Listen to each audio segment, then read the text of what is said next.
Welcome back to Vietnamese Case Files. In today's compilation video, we will revisit 6 shocking cases that once deeply shook the Vietnamese community in the United States.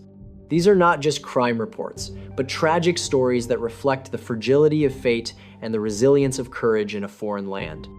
We will explore stories ranging from the heroic sacrifice of a young woman who gave her life to protect her mother, to the unjust death of a talented female MC after accepting a request for help, and to highly controversial cases involving law enforcement.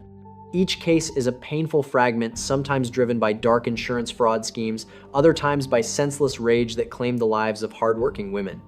Join Vietnamese Case Files as we dive deeper into these stories to honor those who have passed and to draw important lessons for our own awareness and safety. And if you enjoy investigative true crime content and want to follow along with Vietnamese Case Files in upcoming cases, don't forget to like, share, and subscribe so you won't miss a single episode. Now, let's begin.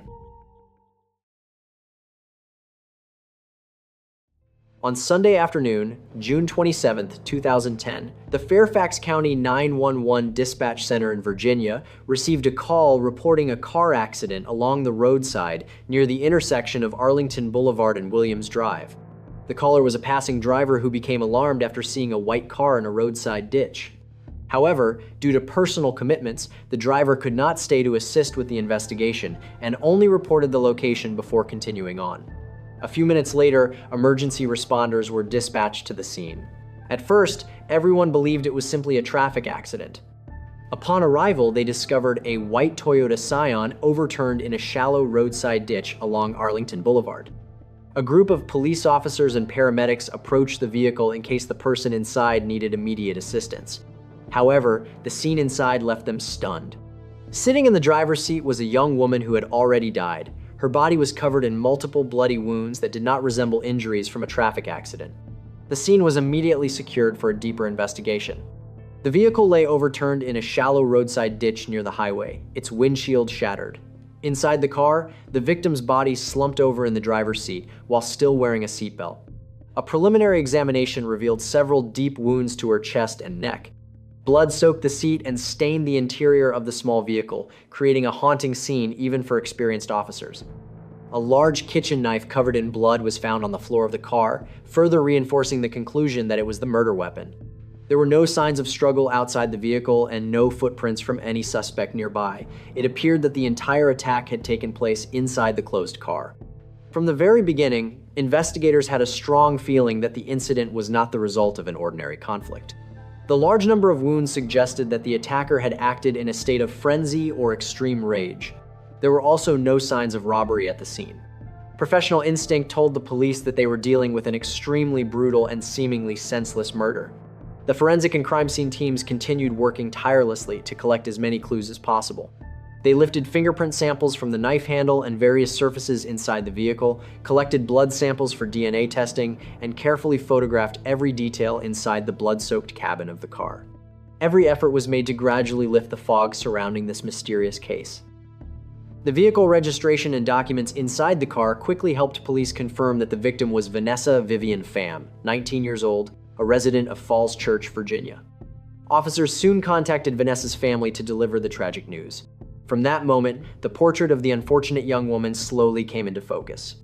Vanessa Pham was born on January 22, 1991.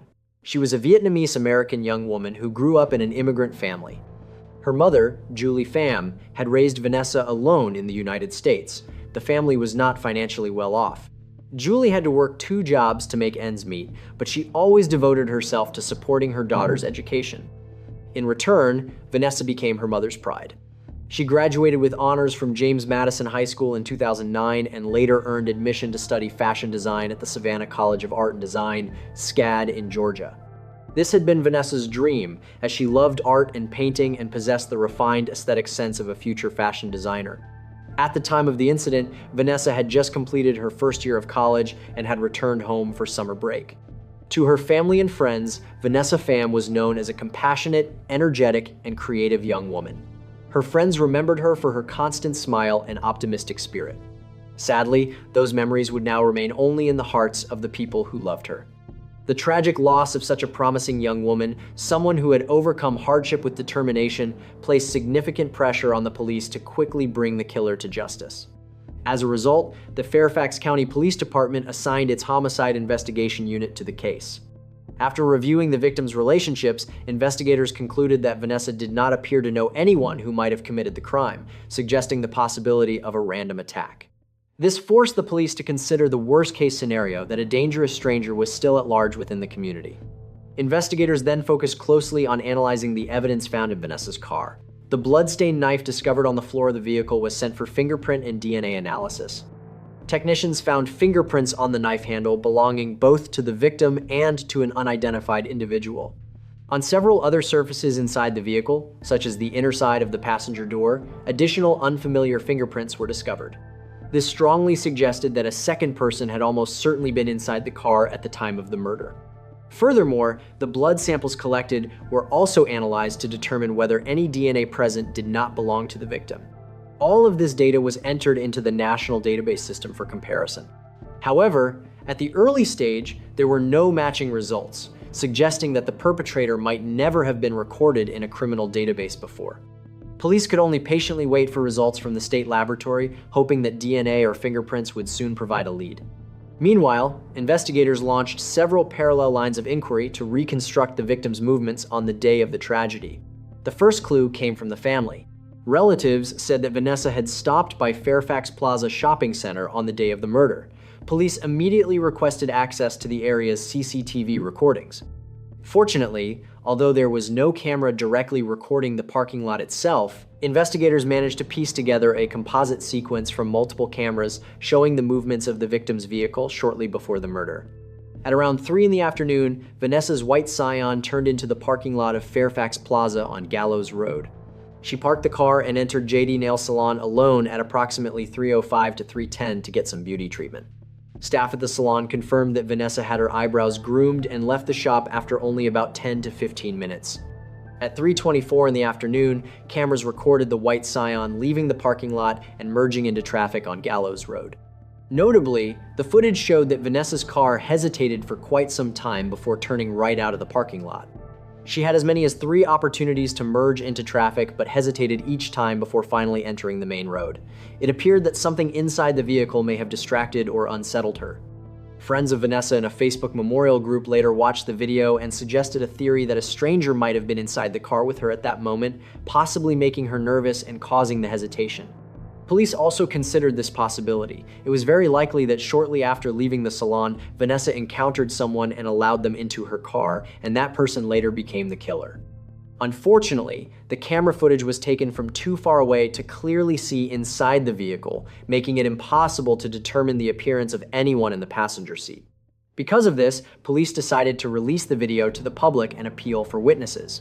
They were particularly interested in identifying the driver of a small red truck that appeared in the footage because the vehicle was entering the parking lot at the exact moment Vanessa's car was leaving. This meant the driver would have been close enough to see whether someone else was inside Vanessa's car. However, despite the information being widely broadcast, the driver of the red truck never came forward. Even after police returned to the area 4 separate times to distribute flyers and question nearby residents, no direct witness was able to provide additional information about the mysterious stranger who might have entered Vanessa's car that afternoon. With no direct witnesses, investigators turned to examining the victim's detailed movements earlier that day in search of indirect clues. They discovered that before going to Fairfax Plaza, at around 2:45 in the afternoon, Vanessa had briefly stopped by a friend's house, but the friend was not home. She spoke with the friend's parents for a few minutes and then left. After that, she likely drove straight to Fairfax Plaza to visit the nail salon. Another important clue came from social media. At 3:09 in the afternoon, shortly before leaving the nail salon, Vanessa posted a Facebook status update from her mobile phone announcing that she had just secured a summer babysitting job. The post showed that she was in a cheerful mood and gave no indication that she felt threatened or worried at that time. But just over 15 minutes later, she was attacked and killed.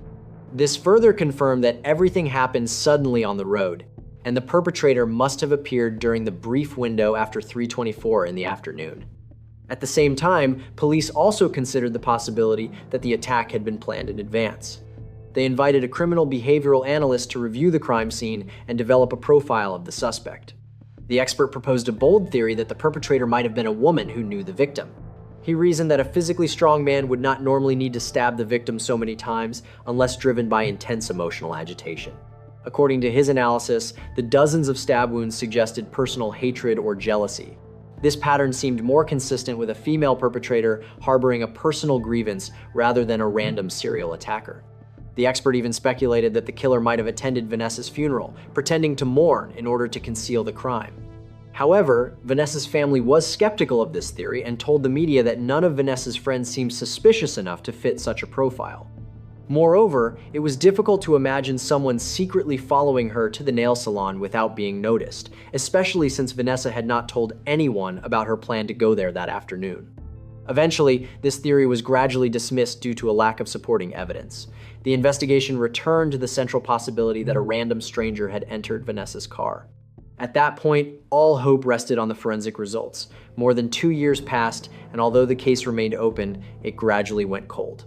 Vanessa's family anxiously waited for justice. They even feared that the case might permanently fade into obscurity as an unsolved mystery. In late 2012, an unexpected breakthrough finally arrived.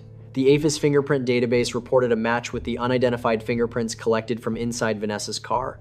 The prints belonged to Julio Miguel Blanco Garcia, born in 1985 in Guatemala. He immigrated to the United States around 2002 and settled in Northern Virginia. Blanco Garcia had a young daughter and lived a transient life working as a day laborer at construction sites around Falls Church. He had no serious criminal record.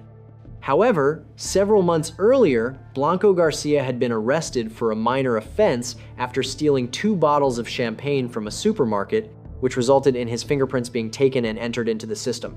Ironically, it was this petty theft that provided the missing piece in a case that had seemed destined to remain unsolved. On December 13, 2012, Fairfax police, working with United States Marshals, raided a construction site in Vienna, Virginia, and arrested Julio Miguel Blanco Garcia while he was working there. He did not resist and was immediately taken into custody. At the police station, Blanco Garcia initially appeared exhausted and quiet. After being informed about the fingerprint evidence, he realized he could not deny the truth and began cooperating. Julio Miguel Blanco Garcia confessed that he had been inside the car and was the one who attacked Vanessa Pham. In his emotional confession, the 27-year-old repeatedly expressed remorse. He said that on that day he had asked Vanessa for a ride. Notably, at the time he was carrying his young daughter in his arms, which may have caused Vanessa to lower her guard. However, when explaining the moment of the attack, Blanco Garcia claimed that he had been hallucinating due to drug use and mistakenly believed that the young woman intended to harm him, causing him to panic and pull out a knife to attack. Although the suspect's confession still required further verification, identifying the perpetrator marked a decisive breakthrough after more than 2 years of deadlock in the investigation. Police also clarified another detail. Julio Miguel Blanco Garcia was an undocumented immigrant who had been living illegally in Virginia for many years. Immediately after his arrest, the U.S. Immigration and Customs Enforcement issued a detainer order so that he could be deported to Guatemala once the legal proceedings of the case were completed. Vanessa's family, though deeply heartbroken, expressed a sense of relief. After countless sleepless nights, they finally had hope that justice might be served for the unfortunate young woman.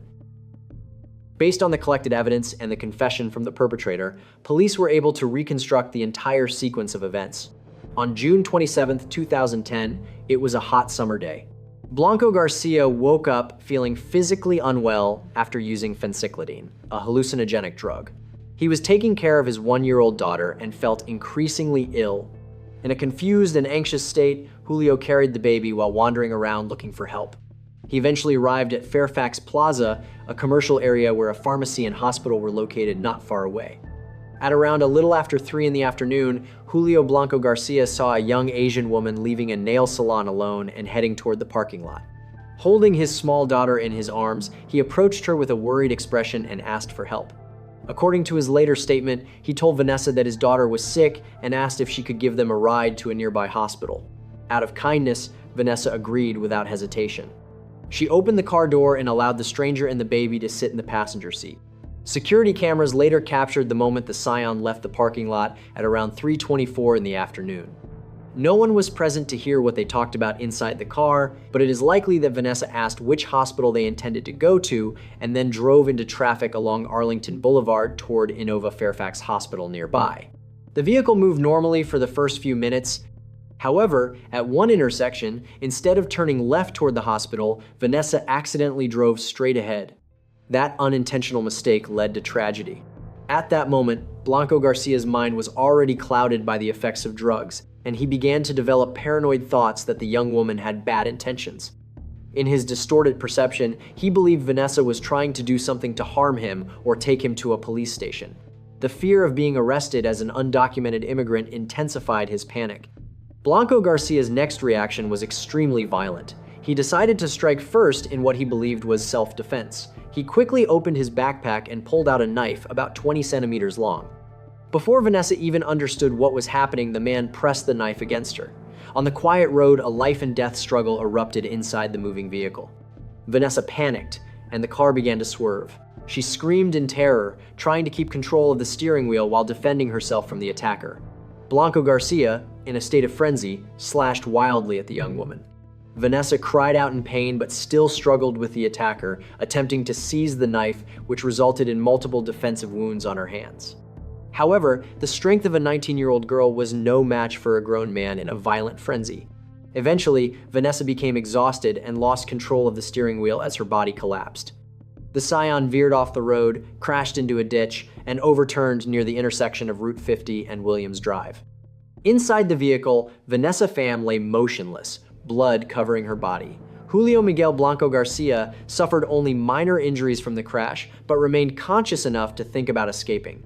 The child was fortunate to be unharmed because her father had been holding her in his arms. Frightened and confused, Blanco Garcia decided to flee while carrying his daughter.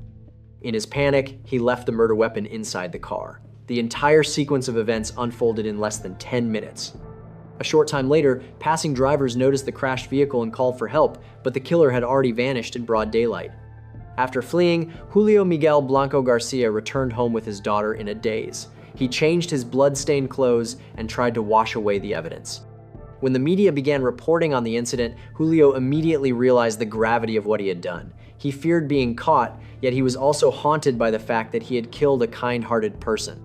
Night after night, he struggled to sleep, tormented by the victim's face in his mind. He even secretly followed news about the case online, reading every article about the search for the killer. However, he did not have the courage to surrender, partly because he feared deportation and partly because of the lingering effects of drug use. In the end, he was finally arrested in late 2012. The case quickly proceeded to a public trial after the suspect was arrested. Julio Miguel Blanco Garcia was charged with first-degree murder under Virginia state law. He pleaded not guilty, forcing the court to hold a jury trial. The trial took place in August 2013 at the Fairfax County Courthouse and attracted significant public attention. In the courtroom, the image of the defendant, Blanco Garcia, a thin and gaunt-looking man, stood in stark contrast to the brutality of the crime. Prosecutors presented the full body of evidence they had collected. They played a video recording of Blanco Garcia's confession for the jury, in which he tearfully admitted to attacking the victim and expressed remorse. Forensic investigators then presented technical evidence, including the defendant's fingerprints on the murder weapon and inside the victim's car, DNA results matching the defendant's blood, and surveillance footage confirming his presence with the victim that afternoon. These pieces of evidence were used to illustrate the violent and ruthless nature of the crime. The defense attorneys representing Blanco Garcia did not deny that their client had killed Vanessa, but they argued that the act was not premeditated. Instead, they claimed it was the result of a psychotic episode caused by drug intoxication. They asked the jury to consider a lesser charge. The defense emphasized the defendant's loss of control due to phencyclidine, arguing that he panicked and believed the victim intended to harm his child, which led him to act irrationally. They described the case as a tragic convergence of unfortunate circumstances that led to the victim's death rather than a crime planned in advance. The defense also highlighted Blanco Garcia's background as a poor immigrant with no serious criminal history who had cooperated respectfully with police after regaining sobriety. They argued that the defendant felt deep remorse and that the tragedy ultimately stemmed from drug abuse rather than inherent cruelty. However, the jury agreed with the prosecution's argument that the actions of Julio Blanco Garcia met the legal standard for first-degree murder. After approximately 3 hours of deliberation, on August 22, 2013, the jury found Blanco Garcia guilty of first-degree murder in the killing of Vanessa Pham. Upon hearing the guilty verdict, the defendant stood motionless, lowering his head and avoiding eye contact with anyone. During the sentencing phase, the victim's family was invited to speak. The courtroom fell silent when Vanessa's mother, Julie Pham, trembled as she stood up to read a letter she had prepared. She spoke about the pain of losing her only daughter and the shattered future of her family. Her heartfelt words moved many people in the courtroom to tears. Even the defendant, Blanco Garcia, broke down in tears, keeping his head lowered throughout the mother's statement. When given the opportunity to speak his final words, Julio Miguel Blanco Garcia expressed deep remorse. He stood up, looked toward the victim's family, and said through tears, "I am truly sorry for what I have done. I hope the punishment given to me can somehow help ease your pain." Finally, on November 15, 2013, Judge Jane Merrim Rausch imposed the exact sentence recommended by the jury, 49 years in prison for Julio Miguel Blanco Garcia. The sentence was explained as 30 years for the murder conviction, plus an additional 19 years symbolizing the 19 years of the victim's life. This was considered the maximum sentence possible under the charges filed, since life imprisonment in Virginia is reserved for certain special circumstances. Upon hearing the sentence, Blanco Garcia simply nodded slightly, as if he had already expected the outcome. Chief Prosecutor Ray Morag later stated that he was satisfied with the severe punishment for such a horrific crime, although he still regretted that the jury had not recommended a life sentence. Nevertheless, the 49-year sentence ensured that Julio Miguel Blanco Garcia, who was 27 years old at the time, would spend most of the remainder of his life behind bars. After completing his sentence, he will almost certainly be deported to Guatemala according to orders from immigration authorities. The trial came to an end, and justice had at least partially been served for the ill-fated young woman.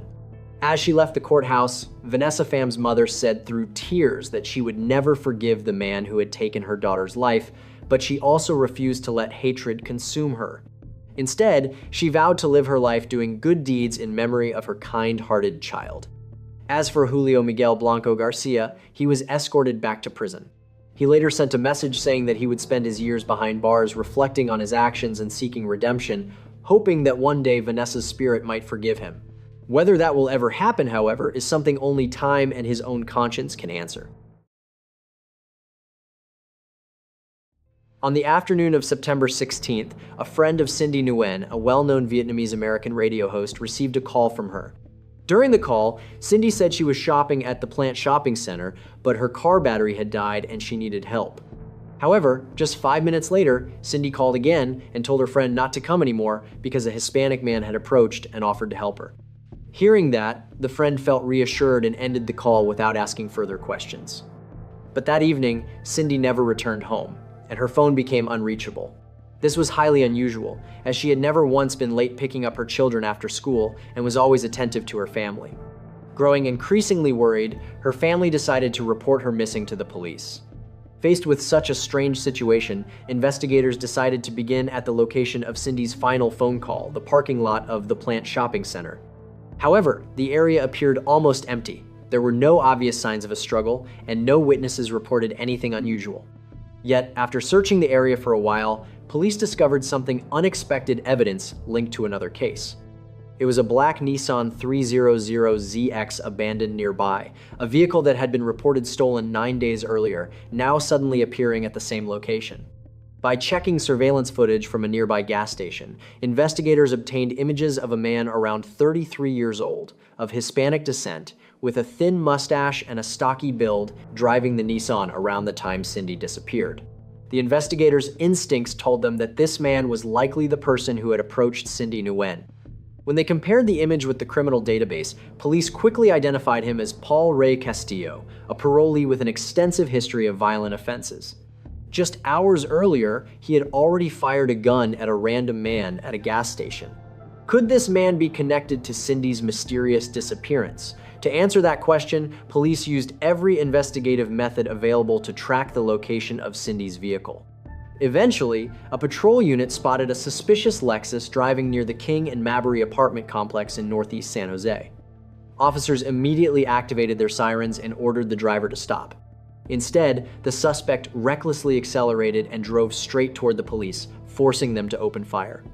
Castillo was struck by gunfire, but with the strength he had left, he still tried to speed away. He drove onto a grassy area before crashing near the apartment complex. Moments later, he threw open the car door, abandoned the Lexus, and fled on foot into the maze like rows of buildings as dusk fell. Fearing that the desperate suspect might become even more dangerous, police immediately sealed off the King and Mabry area. Residents inside the apartment complex were instructed to remain indoors, while those outside were temporarily prevented from returning home until the situation was secure. At the same time, dozens of SWAT officers and K-9 units were deployed to search every apartment and courtyard, determined not to let the suspect escape. A police helicopter was also dispatched, but it was forced to land due to darkness and the complicated layout of the residential area. Throughout the night of September 16th into the early morning of September 17th, 2011, tactical teams surrounded the Montclair apartment complex, patiently waiting for the suspect to reveal himself. However, by 5 in the morning, after nearly 12 hours of searching with no sign of Castillo, police had to admit that he had managed to slip through the perimeter. Witness testimony further supported this conclusion. A resident of the Montclair apartments located at the corner of Maybury Road and North King Road reported seeing a man sprint across a backyard shortly after gunshots were heard earlier that evening. This indicated that Castillo had escaped the apartment complex, meaning that if Cindy were still alive, she would not be there. With time running out, police shifted their focus and began reviewing Castillo's personal connections to determine whether he might have a place to hide Cindy. They quickly discovered that the suspect's sister lived in a house very close to downtown San Jose, making it a possible location where he could conceal evidence of the crime. Early in the morning of September 17, 2011, after a long night searching for the suspect, investigators followed this lead to a small house. At 8 in the morning, officers quietly entered the garage and witnessed a chilling scene. A tightly rolled carpet lying in one corner, beneath which the outline of a human body could clearly be seen. The first officer on the scene immediately reported the discovery over the radio. Upon receiving the call, crime scene investigators quickly rushed to the location. The first thing they noticed was blood seeping through the carpet and part of an arm protruding from underneath, clear signs of a homicide. Their instincts told them that this was very likely the Vietnamese American radio host they had been searching for throughout the night. The scene was quickly secured. In that moment, everyone present realized that the intense 24-hour search had now entered a new phase. The investigation had shifted from a missing person case to a brutal chain of crimes. The flashing lights of patrol cars spun across the garage walls, casting eerie red and blue reflections. Curious residents gathered nearby, shocked as fragments of information began to spread. Everyone wondered who the victim was and what tragedy had struck this once quiet neighborhood. When police unrolled the blood-stained carpet in the corner of the garage, they discovered the body of a middle-aged woman inside. Her eyes had been covered with a piece of black cloth, and her hands were restrained behind her back with metal handcuffs. The victim had been shot once in the head at close range. Her face was pale, as if the terror of her final moments still lingered upon it. Notably, the victim was still wearing a gold necklace around her neck and rings on her fingers. This suggested that the crime was unlikely to be a robbery. Instead, the motive appeared to lie elsewhere. No weapon was left at the scene, but a 3-, 5-, 7 Magnum shell casing was found nearby, the same caliber used in the earlier shooting incident. Inside the garage, aside from the carpet wrapped around the body, investigators noticed several small drops of blood on the concrete floor leading from a car toward the body. These stains may have been left as the suspect dragged the victim, or they could indicate that the suspect himself had been injured. Although the scene was inside a house, there was little sign of careful concealment. The victim's body had only been hastily wrapped in the carpet and placed in the garage, suggesting the killer had acted quickly before leaving the scene in a hurry. To confirm the victim's identity, police compared fingerprints and physical descriptions. The results confirmed that the victim was Cindy Nguyen. The search for the missing woman had finally come to an end, but it was the most heartbreaking outcome possible. Records showed that Cindy Nguyen, whose full name was Cindy Hu Chin Nguyen, was born in 1958. She was a Vietnamese American woman living in Campbell, California, and a single mother raising 3 children on her own. Professionally, Cindy worked as an office manager at PN Real Estate in San Jose, where she was respected by colleagues and often regarded as an older sister figure who always helped others with dedication. In addition, Cindy was also a well-known Vietnamese language radio host within the local Vietnamese community. Her warm voice and engaging storytelling touched the hearts of many listeners, not only in California but also across Texas, Florida, and even in Vietnam. To her friends, Cindy Nguyen was a compassionate woman who always placed others before herself. Nick Pham, the owner of the real estate company where Cindy worked and also a close friend, shared emotionally that Cindy loved everyone equally and was always willing to set aside her own work to help others in times of need. Cindy Nguyen's passing left a deep void in the hearts of her family, friends, and the Vietnamese community in San Jose. She was remembered as a devoted mother who loved her children deeply, a loyal friend, and a familiar voice on the airwaves who had connected generations of Vietnamese living far from home. Immediately after confirming that the victim was Cindy Nguyen, the San Jose Police Department mobilized maximum resources to solve the case. Their initial assessment suggested that this was not an isolated murder, but part of a series of crimes committed by the same perpetrator over several days. After all, the suspect Paul Ray Castillo had already been on the police radar for some time while under supervision following his release from prison.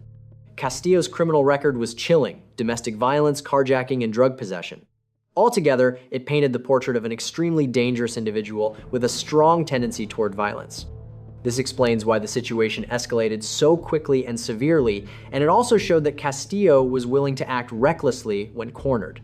Determined to capture the suspect, police issued a statewide manhunt for Castillo and urgently reviewed his phone records and financial transactions for clues. Soon, investigators focused on a suspicious location known as Treehouse Marijuana Collective on Commercial Street, which was actually a medical marijuana facility that Castillo frequently visited. At that location, police encountered two suspicious individuals. Under investigative pressure, the two quickly confessed that they had helped Castillo escape the city. Information revealed that he had switched vehicles, abandoning his previous car and driving away in a white Toyota Camry to avoid detection, heading towards Sacramento. However, the San Jose Police Department did not let their guard down. They coordinated with surrounding law enforcement agencies, following every lead to track down any possible hideouts Castillo might use. The federal manhunt continued for 2 days until the afternoon of Sunday, September 18th, 2011, when it unexpectedly ended at the parking lot of a Little Caesars pizza restaurant in West Sacramento. At around 7:30 in the evening, San Jose detectives, assisted by local police, captured Paul Ray Castillo while he was hiding inside a car. He did not resist and surrendered quietly, a stark contrast to the violent behavior he had displayed earlier. It was later revealed that at the time of his arrest, Castillo still had the bullet that police had fired into his chest during the earlier confrontation. Shockingly, he had removed the bullet from his own body and kept it in his jacket pocket throughout his escape. Nevertheless, with Castillo finally captured, the long and difficult investigation had reached its conclusion. Forensic analysis confirmed that the bullet recovered from Cindy Nguyen's body matched the ammunition fired during the earlier shooting at the Chevron gas station. Witness testimony and surveillance footage placed Castillo at the scene of Cindy's abduction, and fingerprints found inside Cindy's Lexus also belonged to him. From the scattered clues at the beginning, investigators had patiently assembled the pieces to reveal the horrifying truth about this killer.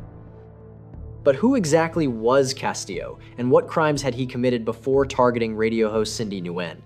According to the case file, Paul Ray Castillo, 34 years old, was of Hispanic descent and grew up in San Jose, California. In stark contrast to his victim, Castillo had a deeply troubled past. He had previously been convicted of multiple serious felonies, including domestic violence, armed robbery, and drug-related offenses.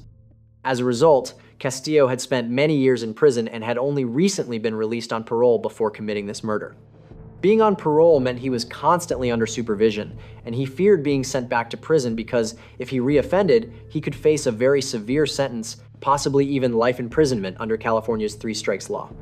That fear may have contributed to pushing Castillo into desperation, turning him into a reckless fugitive willing to shoot and kill in order to avoid arrest. To fully understand the scale and seriousness of this case, it is necessary to look back at the entire sequence of crimes that Paul Ray Castillo committed during the first 10 days of September 2011. According to police records, Castillo's violent spree began on September 6, 2011. On that day, Castillo pretended to be a customer interested in buying a car and asked to test drive a Nissan 300ZX belonging to a man in San Jose. As soon as the owner handed him the keys, Castillo pressed the accelerator and sped away, effectively stealing the sports car. The bold theft did not cause any injuries. The victim reported the incident to the police, but at the time, there were no leads to identify the culprit. Castillo now had a convenient vehicle for transportation and managed to avoid detection for more than a week afterward. On September 9, 2011, while driving the stolen Nissan, Castillo became involved in a confrontation with a woman following a minor traffic incident. He pulled out a gun and threatened her in the middle of the street before speeding away before police could arrive. The woman was terrified, but fortunately unharmed.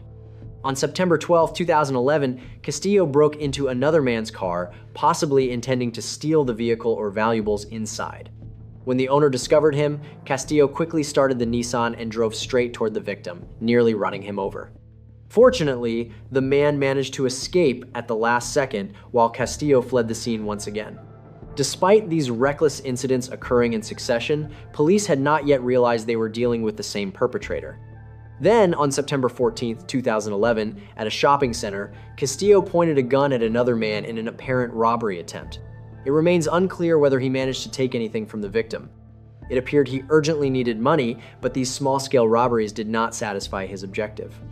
Finally, September 16, 2011, became the peak of his crime spree. That morning, Castillo decided to commit a larger robbery. He chose a Chevron gas station in Willow Glen, a place where customers often carried cash. At around 11 in the morning, Castillo approached a man named Roberto at the gas station and pulled out a .357 Magnum revolver, demanding his wallet. When the victim resisted, Castillo fired a shot that caused Roberto to collapse. The gunshot in broad daylight shocked the surrounding neighborhood. Roberto was rushed to the hospital and fortunately survived the serious injury. However, by the time police arrived, Castillo had already jumped into the stolen Nissan and fled the scene. Shortly afterward, he drove to the Plant Shopping Center at around 12 noon. Realizing that police were already searching for the stolen Nissan, he decided to abandon the vehicle there. It was at this location that he noticed Cindy Nguyen having trouble with her white Lexus.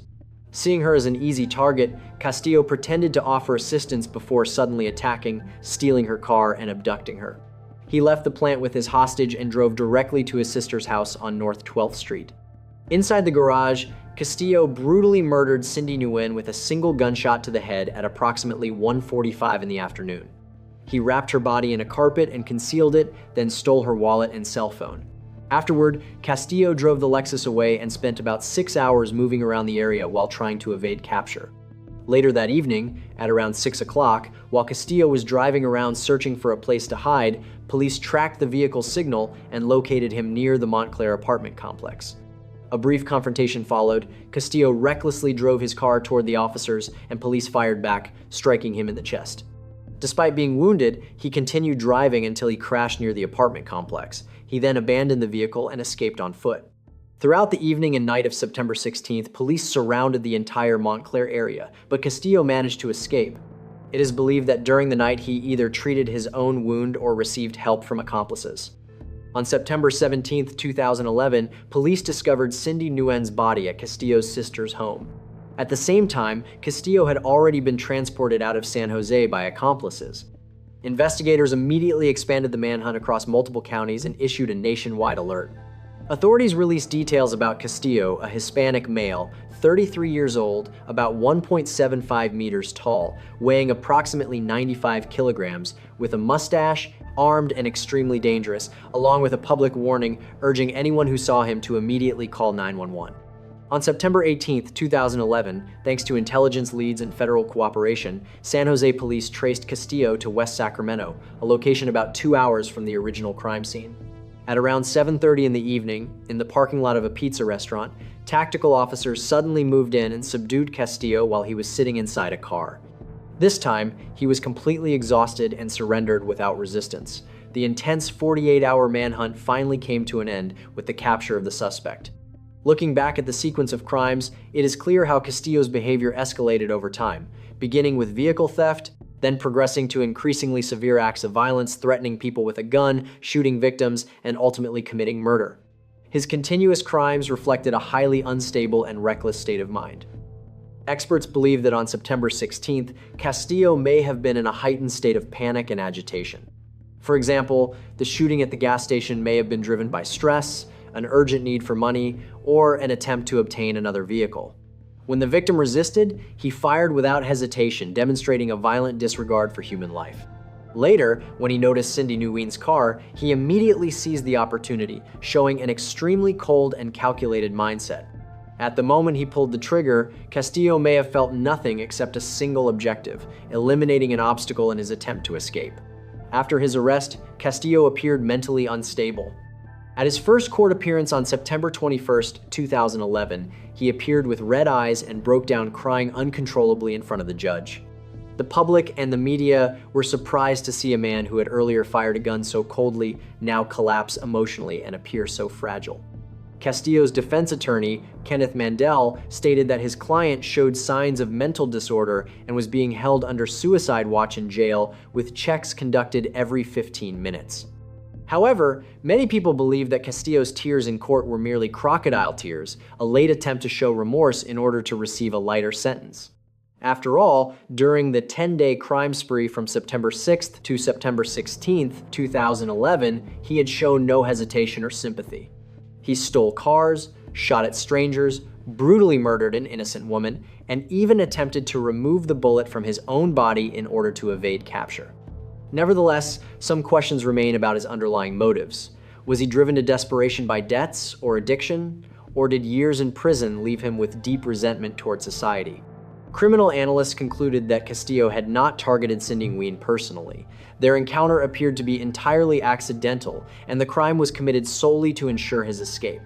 In other words, he was an extremely dangerous, opportunistic offender, the type of criminal who views human lives as nothing more than obstacles standing in the way of his freedom. Initially, the Santa Clara County District Attorney's Office charged Paul Ray Castillo with 8 felony counts, including special circumstances, murder, robbery, assault with a weapon, and carjacking. Among them, the charge of special circumstances murder made the case eligible for the death penalty under California law. Deputy District Attorney James Leonard stated that Castillo was facing life imprisonment without the possibility of parole or even the death penalty, along with hundreds of additional years in prison for the other charges. If the sentences were stacked, the total punishment could reach 237 years in prison. Facing such a grim prospect, Castillo's defense team worked intensively to avoid the death penalty. Attorney Kenneth Mandel raised concerns about Castillo's mental health as a mitigating factor. Ultimately, confronted with overwhelming evidence and hoping to avoid a death sentence, Castillo agreed to plead guilty under a deal with prosecutors. On August 7, 2012, at the Santa Clara County Superior Court, Paul Ray Castillo pleaded guilty to 9 felony counts. He accepted a sentence of life imprisonment without the possibility of parole for the murder of Cindy Nguyen, along with multiple lengthy sentences for other crimes. The combined sentences ensured that he would never be released from prison. In exchange, prosecutors agreed not to pursue the death penalty. During the final sentencing hearing on August 30th, 2012, the courtroom fell silent as members of the victim's family delivered their statements. Cindy's sister and eldest daughter took turns describing the immense pain of their loss and the irreplaceable void left behind by Castillo's actions. Many people in the courtroom struggled to hold back tears, including several law enforcement officers present. Castillo, no longer maintaining his earlier composure, visibly cried and bowed his head as he listened to the victim impact statements. When it was his turn to speak, Castillo turned toward Cindy's family and tearfully apologized. He admitted that he had taken Cindy away from them and expressed deep remorse. However, the victim's family remained silent. No one believed that a few tears and late apologies could erase such a terrible crime. Still, they made one final request. For religious reasons, they wanted to know the exact moment Cindy had taken her last breath. Castillo agreed to reveal it. He stated that he killed Cindy between 1:45 and 2 o'clock in the afternoon on September 16, 2011. Although painful, this revelation gave Cindy's family a small sense of closure. In Vietnamese culture, knowing the exact time of death carries spiritual importance, as it helps families perform proper memorial rituals for the deceased. The judge then formally announced the sentence according to the plea agreement. Paul Ray Castillo would serve life imprisonment without the possibility of parole, along with multiple consecutive sentences for his other crimes. From that moment on, the door to freedom was permanently closed for him. In the end, justice was finally served. The criminal would never again have the chance to bring more suffering to the community. Outside the courtroom, Cindy's family embraced each other tightly. Holding her portrait, they believed that somewhere beyond this world, Cindy's soul could finally rest in peace now that her killer had been held accountable. At 5 a.m. on August 7, 2023, Seattle police received an emergency call reporting violence at a home on the 5300 block of 31st Avenue South in Beacon Hill. The caller sounded completely panicked, and in the background, there were echoes of a struggle along with terrifying screams. Minutes later, officers arrived at the scene and immediately approached the house after noticing signs that someone was still inside. Once inside, police quickly found a young woman lying motionless, covered in countless open wounds caused by a sharp object. Nearby, a middle-aged woman was still inside the home, hiding in fear. She was quickly escorted outside to safety and given medical assistance. Meanwhile, other responders moved in to check the condition of the young woman, but it was too late. Medical personnel confirmed that she had died at the scene. Even so, what the officers saw next was what truly left them stunned. The crime scene looked like a real-life horror movie. Throughout the living room and kitchen, blood was scattered across the floor and splattered onto the walls, showing the unimaginable level of violence that had taken place. Smears of blood across the floor suggested the victim had been dragged over a long distance while desperately trying to fight back. Nearby, police recovered a blood-covered knife, a long-handled kitchen knife. After that, forensic teams also collected a set of blood-stained clothing believed to have been left behind by the killer. But the most shocking discovery came from the staircase. Officers saw a middle-aged man covered head to toe in blood slowly walking down from the upper floor, still holding a knife in his hand. Even though they did not yet know this man's true connection to the crime, police still had to draw their weapons and order him to drop the knife. After staring coldly at the officers for a brief moment, he slowly let the blood-covered blade fall to the floor, allowing police to rush in and restrain him. What horrific chain of events had turned this home into a bloodbath? What had the young woman done to suffer such a barrage of wounds and meet such a brutal end? A flood of questions raced through investigators' minds. They had to push past their shock at the savage scene in order to lift the veil on what had happened. To begin piecing the case together, Seattle police focused on the victim profiles, especially the woman who survived. She had been taken to the hospital immediately after being found. She had a few abrasions and was in a state of extreme panic, as if she had just witnessed something truly horrifying. The other female victim was not so fortunate. The medical examiner's report made everyone shudder. The young woman had suffered 107 wounds, concentrated in the chest and abdomen, an extreme number that even Seattle police rarely encountered. It was a sign of prolonged rage, and the attacker kept striking even after the victim had already collapsed. The cause of death was determined to be acute blood loss due to multiple wounds. That conclusion matched the blood-soaked scene and the violent nature of the attack. Who was this young woman that someone could hate her enough to keep mutilating her body even after she was dead? At first, confirming the victim's identity was not easy. The young woman was not carrying identification at the time of the attack, and the only witness who might have recognized her was still too shaken to cooperate. Police had no choice but to thoroughly search the entire house in hopes of finding clues to the victim's identity. In a small, neatly arranged bedroom, they found a student backpack, several engineering textbooks, and a University of Washington student ID with the surname Chun. This valuable lead was immediately cross-checked against residency information tied to the address. Little by little, the victim's profile became clear. She was Angelina Theng Chun, born in 2002, a University of Washington student. At school, Angelina was majoring in design engineering and was only 1 year away from graduation. She was known in her department as an energetic, creative student who had joined multiple research groups and clubs such as Husky Adapt, BioExplore, the Society of Women Engineers, and the Vietnamese Student Association. Professors described Angelina as an outstanding student passionate about design projects with strong humanitarian value. Angelina also cared deeply about the elderly community. That interest grew out of her love for her grandparents and her family tradition. She had participated in internships and volunteer work supporting older adults, and she dreamed of designing products that would help seniors live more comfortably and independently. According to relatives and friends, she was an ambitious, kind-hearted young woman who was loved by many. Notably, Angelina was an only child, and the other survivor in the house was her mother, Lin Chun. After regaining some composure, she was able to provide key information about the relationships involved and how the attack unfolded. Bruises and injuries on Lin Chun's body were also fully documented as evidence supporting charges of assault and attempted violence. All of these leads pointed to one scenario. This was a horrifying case of domestic violence that spiraled out of control, not a break-in by a stranger.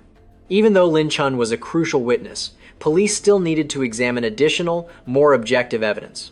The presence of an in-home security camera system immediately caught investigators' attention. Multiple cameras were installed throughout the house, and the recording unit was still intact, raising hope that the entire incident had been captured. Footage from all cameras was quickly extracted for the investigation. The videos became golden evidence, recording the case minute by minute with chilling clarity. Through the CCTV footage, police witnessed the horror all over again, from the moment the argument began in the kitchen, to the scene of the man physically assaulting his wife, to the instant the daughter ran in to shield her mother, followed by the bloody struggle that erupted right after. Every action by the perpetrator, dragging the victim, changing out of blood-soaked clothing, grabbing additional weapons, searching the house for the remaining person was captured on camera, becoming clear, damning evidence. Thanks to CCTV, investigators not only obtained sharp visual proof, but also reconstructed the crime in detail to understand each step of the perpetrator's actions. After strengthening the physical evidence from the scene, police began interrogating the man found at the location, also identified on the CCTV as the attacker. His name was Nghip Kane Chow, 54 years old, a Vietnamese man who had lived in the United States for many years. He was not homeless or a wandering criminal. On the contrary, he appeared to have a relatively stable life and solid financial means. Legal records showed that Chow had no significant criminal history, with only a minor civil violation related to fishing, dating back to 2006. Nghip Chow had lived with Lin Chun as a couple for 19 years, and had only formally married her in 2022. That meant he had watched his wife's daughter, Angelina Then Chun, grow up for nearly her entire life, playing the role of stepfather in the family for 2 decades. On the surface, this Vietnamese family seemed to live quietly and integrate smoothly, and Chow had never been previously accused of serious violence. However, relatives said that during a period of nearly 1 year when Nghip Chow returned to Vietnam, he began showing strange signs. Long-simmering money conflicts may have contributed to changes in his personality. When he returned to the United States in early 2023, Chow became more withdrawn and appeared increasingly obsessed with money and fearful of losing control of the family. All of it accumulated and then exploded into savage violence on that fateful morning. During questioning, the man initially seemed frighteningly calm. He admitted that he attacked his wife's daughter and did not even try to deny that the entire crime had been recorded on camera. However, Chow showed no remorse and instead focused on justifying what he had done. According to his statement, that night he could not sleep because of high blood pressure and a conflict suddenly erupted with his wife over money. Chow claimed he suspected his wife intended to divorce him and take all of his assets, even though in reality she had never said or done anything indicating such an intention. This paranoid jealousy drove Chow into a frenzy. He admitted that he lunged at his wife and repeatedly assaulted her to teach her a lesson until her daughter stepped in to stop him. Angelina's intervention only made him angrier, because he believed she was daring to defy him, hardening his resolve to punish her with brutal cruelty. Chow's account partially clarified the motive, a toxic mix of blind jealousy, patriarchal entitlement, and warped thinking that had been building inside him for a long time. The victim's mother's statement then added many details that matched both the evidence and the attacker's account. Lin Chun recalled that around 5 a.m. that morning, her husband suddenly woke up and flew into a baseless rage, violently assaulting her in the kitchen as they were talking. Terrified, she screamed for help, and that desperate cry woke Angelina in a nearby bedroom. Angelina rushed into the living room and saw her stepfather attacking her mother. She immediately threw herself between them to stop him. She tried to restrain him while shouting for her mother to run. Thanks to her daughter's courage, Lin Chun broke free from her violent husband and fled into another bedroom, locked the door, and called 911 for help. What happened next unfolded exactly as the CCTV footage recorded. Angelina fought alone with her stepfather until she collapsed from exhaustion. Through tears, the mother said she heard her daughter scream and then go silent while outside. Her husband was yelling in a crazed frenzy. She could only barricade herself and pray police would arrive in time. Thankfully, they did before she could be attacked as well. Based on these statements, police consulted a criminal psychology specialist to better understand how the suspect, Nghip Kane Chow, escalated into savage violence so quickly. According to the specialist, the suspect fit the profile of a controlling, patriarchal man who tightly managed money and status within the family. His baseless fear that his wife would steal his assets reflected paranoid thinking and extreme selfishness. This was a crime driven by unresolved grievances and unaddressed psychological issues left unspoken and unshared, accumulating over time until they erupted into an irreversible tragedy. From the statements and clues collected, police were able to reconstruct the full sequence of events. Late on the night of August 6, 2023, Nhip Kang Chow lay awake, unable to sleep. Earlier that afternoon, he had just returned from the emergency room after a high blood pressure episode left him exhausted. Yet his mind was anything but calm. It was consumed by heavy, resentful thoughts about money. The family had lived for years in a small home in Beacon Hill. Angelina Then Chun, his wife's daughter, was a university senior and was staying at home for summer break. Chow and his wife had saved up a substantial amount of money, and lately he had become increasingly afraid that she planned to divorce him and take those assets. It was an irrational obsession, but it had been digging deeper and deeper into the mind of the 54-year-old man. At around 4:45 a.m. on August 7, 2023, inside the kitchen of their home, Chow began arguing with his wife. He pressed her about money, accusing her of wasteful spending and hiding a secret fund. Lin Chun initially tried to explain, but Chow grew more and more unhinged. His irrational jealousy flared into violence. Without warning, Chow swung his hand and struck his wife in the face. The middle-aged woman screamed in pain. Chow grabbed her by the hair and continued raining blows onto her head and face with brutal force. Lin Chun panicked and struggled to break free, crying and begging him to stop. But Chow roared back with insane accusations that she was planning to leave him and take his money while she sobbed and desperately insisted he had it all wrong. At 4:50 a.m. Mises, the sound of objects crashing and screams from the kitchen woke Angelina in her bedroom. The 21-year-old jolted awake, not yet understanding what was happening. When she heard her mother's faint cries for help, Angelina bolted out in terror. What she saw was a horrifying scene of violence. Without time to think, Angelina shouted and pushed herself between them to stop his rampage. She used her own body to shove her mother behind her, taking the blows from her stepfather head on.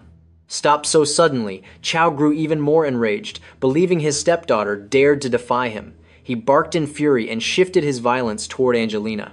The young woman tried to dodge, but was too late, taking a crushing udar to the side of her head. Dazed, Angelina staggered and Chow grabbed her. Seconds later, he slammed her to the floor. Seeing her daughter in danger, Lin screamed for Angelina to run, then broke away and fled from the kitchen. She knew she could not stop her husband's madness. The only way to save her daughter was to draw him away. She stumbled down the hallway, screaming for help, before ducking into a bedroom, locking the door, and calling 911. 3 minutes later, Angelina struggled back up after the fall. Seeing her stepfather searching for her mother, she rushed forward and wrapped her arms around him from behind, trying to pin his arms down. Angelina knew she was not strong enough to control him, but she hoped to hold him back for a few seconds so her mother could escape. The two grappled violently on the floor. Chow jerked and dragged the young woman clinging to his back across the living room. He broke free and shoved Angelina face down onto the floor. Before she could crawl up, Chow yanked open a nearby drawer and grabbed a long-handled kitchen knife that gleamed under the light. The cold steel flashed and came down again and again. Chow drove the blade into the young woman's chest. As he attacked, Chow screamed a stream of frenzied curses. Angelina grew weaker and collapsed into a pool of blood spreading rapidly across the floor. But Chow's killing rage did not stop. He kept stabbing the body even after it went still. In total, Chow struck the victim 107 times, until the blade separated from the handle from the force of the stabbing and the slickness of blood. Panting hard, Chow stood up and looked around. Furniture was overturned, blood was everywhere. The body of his stepdaughter lay sprawled at his feet. Only then did the man seem to realize his own clothes were soaked and smeared with blood from head to toe. He paused, staggering back to the bedroom to change into cleaner clothes. Then, like a machine, Chow returned to the kitchen. He opened a cabinet, pulled out a large cleaver, turned back toward the victim, and continued his brutal assault. Only after some time did Nhip Chow finally stop. The perpetrator then remembered that Lin had escaped and was hiding somewhere inside the house. Gripping a weapon, Chow stormed into the hallway and toward the bedrooms, searching. In the last bedroom at the end of the hall, Lin held her breath behind a locked door, barricaded inside. The phone in her hand had just connected to 911. In a trembling voice, she begged for help, saying her husband had attacked her daughter and pleading with police to come immediately before breaking down in tears. Hearing her husband's footsteps drawing closer, she took a desperate gamble and began climbing out of the bedroom window to escape. At that moment, the wail of police sirens sounded in the distance, tearing through the stillness of the early morning. In less than 15 minutes, Nghip Kane Chau's frenzy had taken the life of an innocent young woman and nearly taken the life of his wife as well. Outside, dawn was beginning to break over Beacon Hill. But inside the small house, a terrifying darkness still hung in the air. The tragedy unfolded too fast and too brutally, leaving an indelible nightmare for everyone who witnessed what happened there. With physical evidence, witness statements, and even a partial admission from the suspect, investigators did not take long to finalize the case file. Just 3 days after the tragedy, on August 10, 2023, the King County Prosecuting Attorney's Office formally charged Nghip Kane Chau with first-degree murder for the killing of Angelina Lin Chun and first-degree attempted murder for the attack on Lin Chun. These are among the most serious charges under Washington state law, reflecting the savage nature of the crime. At a pretrial hearing, prosecutors requested bail set as high as $5 million for Chau. They argued that Chau posed a danger to the community and was a high flight risk due to family ties and assets overseas. As expected, Chau was unable to post the enormous bond and remained in custody while awaiting trial proceedings.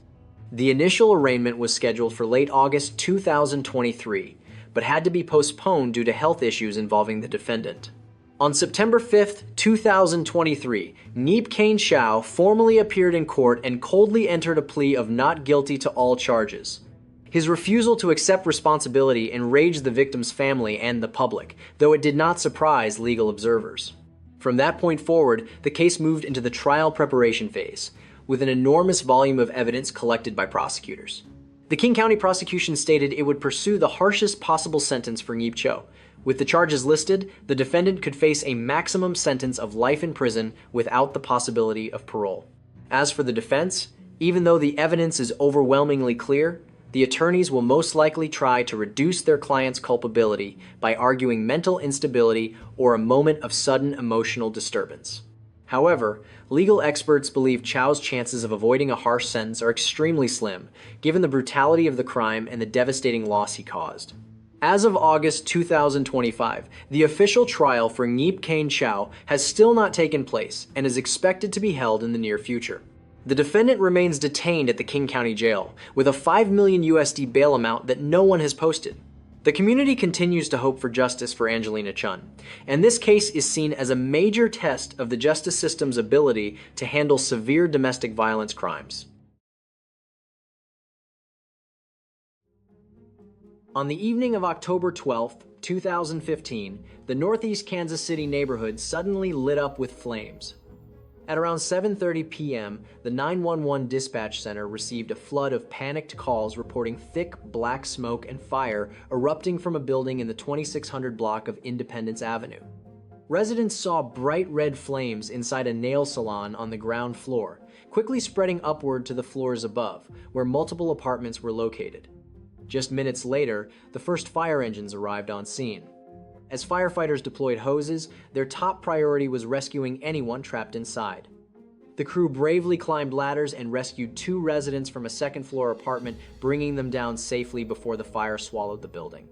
Scorching smoke blasted out into the rear alley as other firefighters stretched hose lines from behind the building on its west side to stop the flames from spreading to the neighboring business.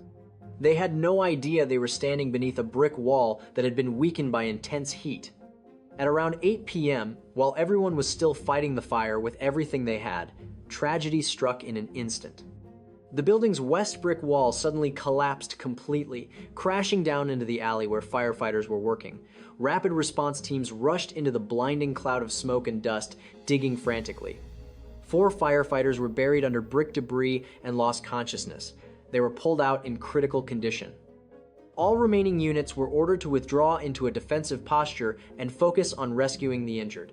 Ambulances screamed through the night, transporting the victims to the hospital within minutes. But on that fateful night, 2 seasoned firefighters did not survive because their injuries were too severe. At the scene, embers continued to glow in the rubble for hours afterward, while thick black smoke blanketed the area east of the Prospect and Independence intersection. The next morning, after the flames had been completely extinguished, the scene was nothing but devastation. The three-story building had become a heap of blackened rubble. The front facade and the west wall had collapsed entirely, exposing scorched, jagged sections of burned walls. The stench of smoke mixed with burned chemicals still lingered in the early autumn chill. Yet no civilians were found trapped beneath the debris, only two courageous firefighters who would live forever in the hearts of the city's residents. They were Larry J., Leggio, 43, and John V. Mesh, 39, both seasoned firefighters with the Kansas City Fire Department. Larry Leggio was a 17-year veteran of the fire service, held the rank of lieutenant, and served with Fire Station 2. He was respected by colleagues for his sense of responsibility and bravery. On the night of the incident, Leggio was the one commanding the ladder rescue team, safely bringing two victims down from the second floor before returning to help fight the fire. He left behind his wife, Missy Leggio, and their family. Missy was also near the scene that night. She later said she ran there, hoping to catch sight of her husband and signal, "I'm here," amid the chaos, only to witness the horrific moment the wall collapsed. Larry Leggio was pinned by the falling wall from head to toe and died instantly. John Mesh was younger, with 13 years of firefighting experience, and he was a devoted father to 4 young daughters. Friends said he was gentle and always willing to help. The tragedy stole away a husband and a model father. Adriana Mesh, 20, John's eldest daughter, tearfully recalled the memory of that night her mother, panic-stricken, picking the children up and bringing them to the hospital.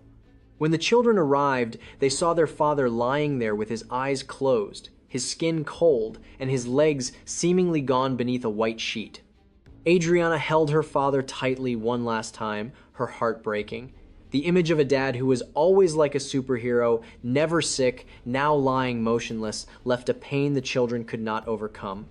The deaths of Leggio and Mesh were an irreplaceable loss for their families and the community. They were not only firefighters, they were husbands, fathers, brothers, and close friends to so many. That loss became a powerful driving force for investigators to uncover the truth as quickly as possible. Because people had died in the fire and they were firefighters, the case was taken over by a special investigative team, which quickly secured the scene and focused on determining the cause of the blaze. The investigation team included experts from the fire department, the Kansas City Police Department, and, notably, federal agents. Leading them was Special Agent Ryan Zornes, a specialist in fire and explosion cause analysis. With a trained eye, he immediately noticed unusual signs in the ashes. His instincts as a seasoned fire investigator told Zornes this blaze did not look like a random accident. The fire's point of origin was identified fairly quickly, a small storage room behind LN Nails and Spa on the ground floor. This area was burned the most severely, and the floor had collapsed into the basement, indicating that the fire had first smoldered intensely here before spreading. Upon closer inspection, investigators found that this storage room held highly flammable materials, boxes of nail chemistry liquids. Melted plastic bottles were recovered. According to reports, at least 4 containers of acetone and 4 containers of isopropyl alcohol cleaner, commonly used in nail salons, were among the evidence collected at the scene. The concentrated presence of a large amount of flammable liquid at the point of origin immediately raised questions for experts. Nail salons typically have acetone, but multiple solvent containers igniting at the same time and causing such a massive fire is rare unless someone deliberately poured them as an accelerant.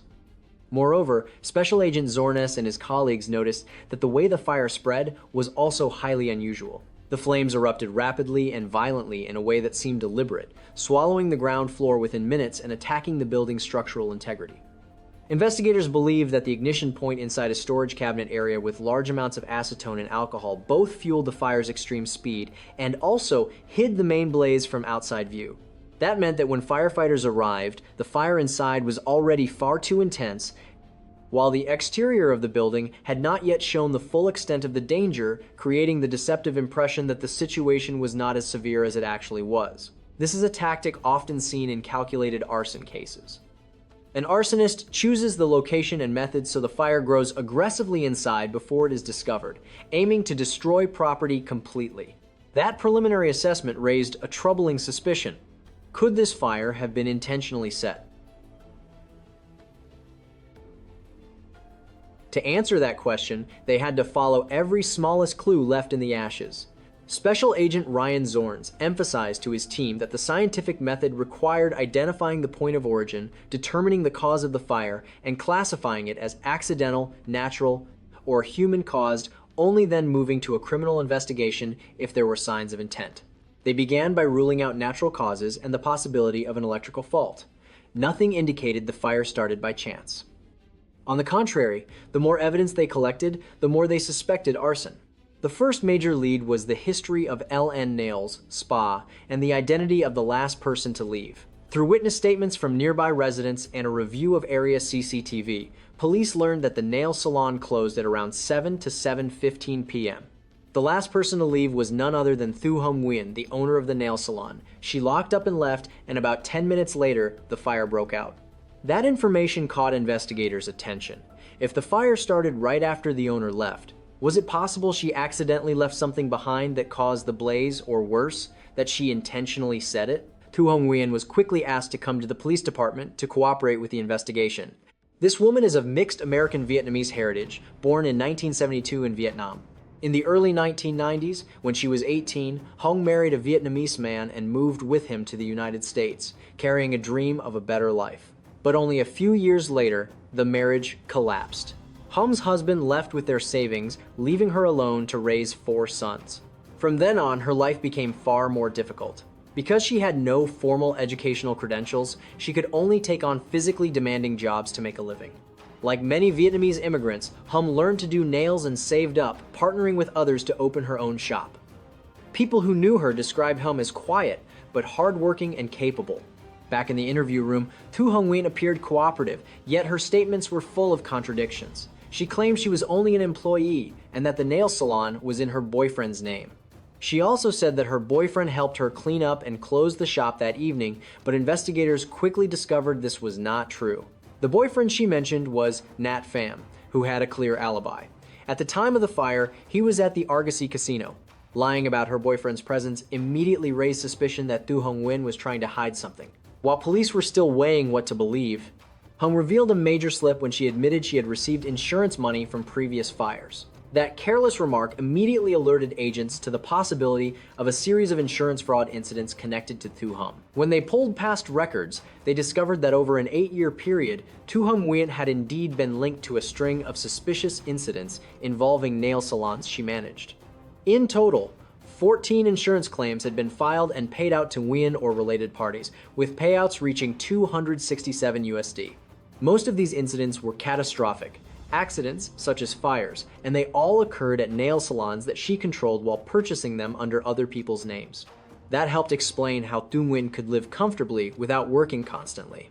As the mysterious pieces began to align, the picture that emerged sent a chill through investigators. They might be facing a serial arsonist motivated by money. The case immediately expanded. Federal agents decided to re-examine a fire from 2013 in Lee's Summit, Missouri, involving another nail salon owned by Thu Hung Nguyen together with her son.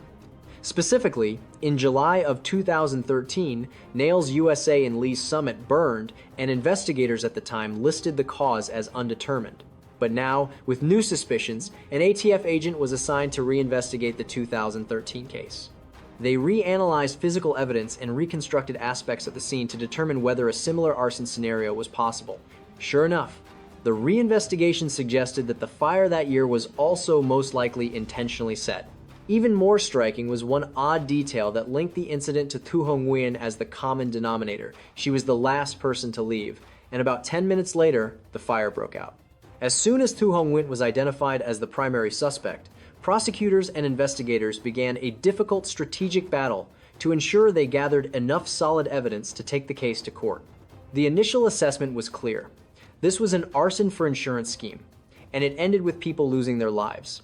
The scene further supported this theory through signs of accelerants, and the suspect's dark past pointed to an unmistakable profit motive. However, to secure a conviction, investigators had to prove a direct link between Thu Nguyen's alleged arson and the deaths of the 2 firefighters. First, The crime scene analysis and physical evidence review were completed. Samples from the ashes were independently examined by multiple experts. All of them reached the same conclusion. The fire began in the storage cabinet area, ignited by flammable liquid. The investigation also clarified the scale of the damage. In addition to the 2 deaths, 2 other firefighters were seriously injured. One suffered a traumatic brain injury, and another developed severe depression due to trauma. The building and the property of many residents were also completely destroyed. At the same time, the investigative team continued gathering witness statements. They met with each survivor from the building. Many reported smelling gasoline or chemical fumes shortly before the fire erupted, consistent with evaporating acetone, producing a strong odor. One employee at a nearby business recalled seeing Nguyen leave the shop with a large bag, then drive away in a hurry not long before smoke began to rise. Notably, her boyfriend, Pham, admitted during questioning that he was not at the salon at that time. But he revealed that Tu Nguyen had asked him to put the insurance paperwork for Ellen Nails Spa in his name. Sure enough, the investigation showed that just 3 days after the fire, an insurance claim was submitted by Nat Pham to American Family Insurance. In the claim, Pham falsely stated that he was at the salon with his wife at 7:15 p.m. With this evidence of fabrication, prosecutors decided to handle Nat Pham's case separately as an insurance fraud matter. Their goal was to apply pressure and push Pham to cooperate as a witness against Tu Nguyen. Even though Pham's statements were evasive, his involvement strengthened the argument that Tu Nguyen had planned the scheme in advance, including arranging for someone else to collect the insurance money on her behalf. Another crucial step was analyzing Tu Nguyen's financial motive. Prosecutors brought in forensic accountant Nicole Wynn Murley to review the suspect's personal finances and money flow. The expert compiled a detailed list of 5 catastrophic incidents over the past 8 years from which Nguyen benefited, each involving major fires or severe losses backed by insurance claims. There were even incidents in Texas, not only in Missouri. These telling numbers painted a portrait of an arsonist who repeatedly bought nail salons, purchased insurance, and then sooner or later there would be a fire, an explosion, or some other serious damage. Tu Nguyen allegedly stayed behind the scenes, pulling the strings without raising suspicion until the 2015 fire spiraled out of control. The evidence of a financial motive was both clear and strongly suggested intent and premeditation. Although there was substantial evidence against Tu Nguyen, the investigative team's biggest challenge was proving arson convincingly in court, especially since much of the evidence was circumstantial. To do that, they turned to specialized investigative techniques. First, experts built a 3-dimensional model of the scene to simulate how the fire would spread if an accelerant had been used. The model showed that if several liters of acetone were poured inside the storage room and ignited, the fire could spread across the ground floor within about 10 minutes, matching the real timeline and explaining why people in the building realized too late. In addition, investigators developed a psychological profile of the suspect. Tu Nguyen was a middle-aged woman who had faced significant financial hardship while raising 4 sons on her own, giving her a clear financial motive. The profile portrayed someone greedy yet cowardly, someone who did not necessarily intend to kill anyone, but was willing to ignore the danger in order to collect insurance money. Meanwhile, the process of eliminating other suspects was also carried out. The results were unsurprising. No one else had a specific motive or was present at the scene at that time besides Tu Nguyen. Every lead ultimately pointed back to her. With the collected leads and a complete 3-dimensional reconstruction, police were able to piece together the sequence of events. On the afternoon of October 12, 2015, Tu Nguyen drove to a wholesale supplier of nail salon materials. She calmly purchased 15 liters of acetone and 15 liters of isopropyl alcohol. Tu Nguyen claimed the salon needed extra supplies to keep in storage. After paying in cash, she loaded the plastic containers into the trunk of her car. At that moment, her mind was fixed on the insurance payout, hundreds of thousands of dollars she expected to receive if the plan succeeded. Later in the afternoon, with few customers around, Tu Nguyen quietly moved the chemical containers into the storage room in the back. Inside the small room, filled with tools and supplies, she carefully opened the acetone and alcohol containers and placed them around highly flammable items. She calmly poured the chemicals onto the floor and over boxes and packaging.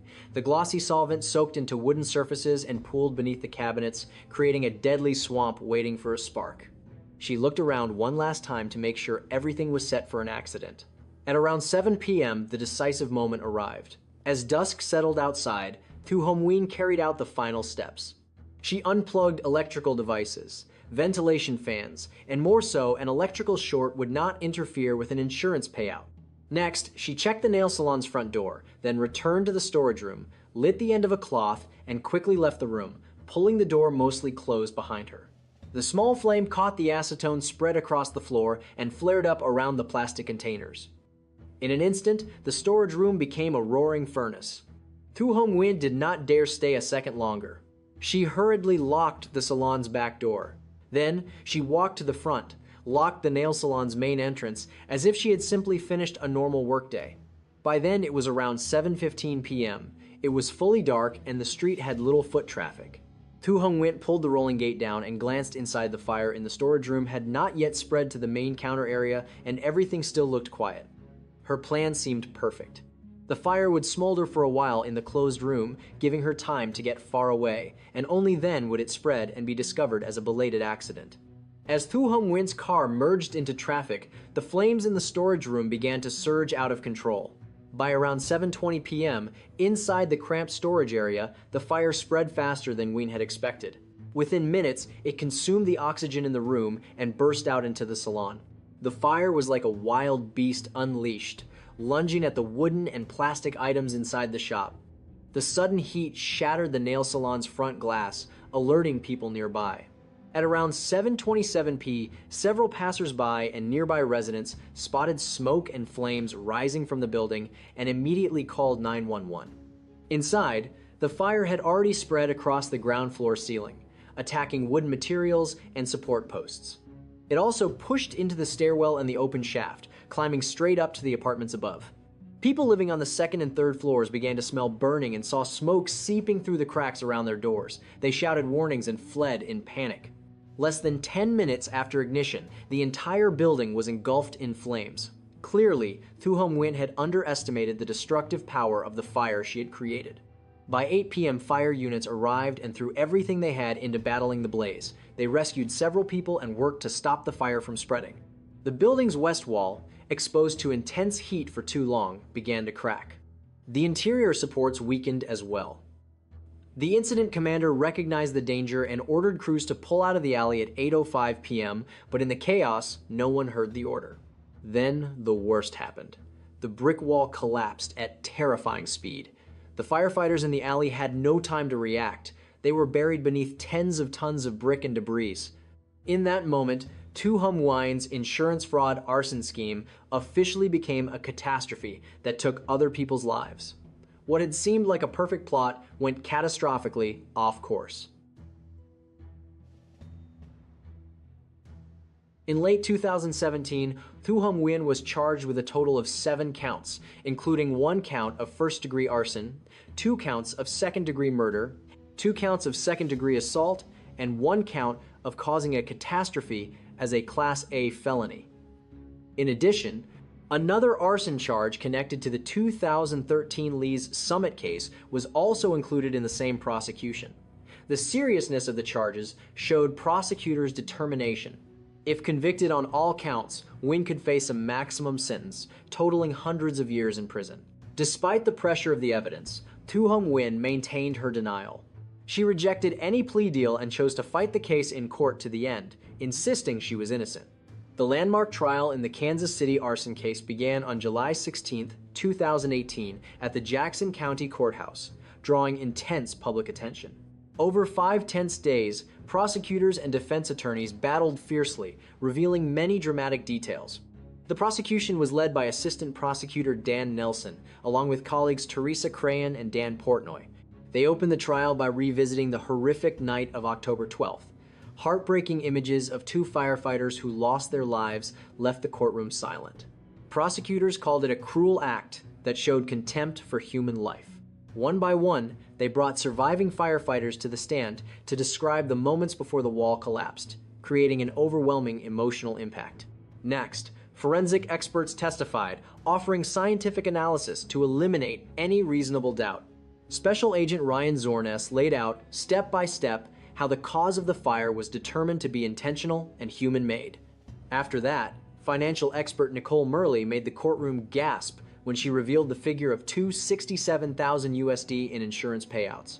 The defense for Tu Hum Nguyen, led by attorney Molly Hastings, focused on creating reasonable doubt.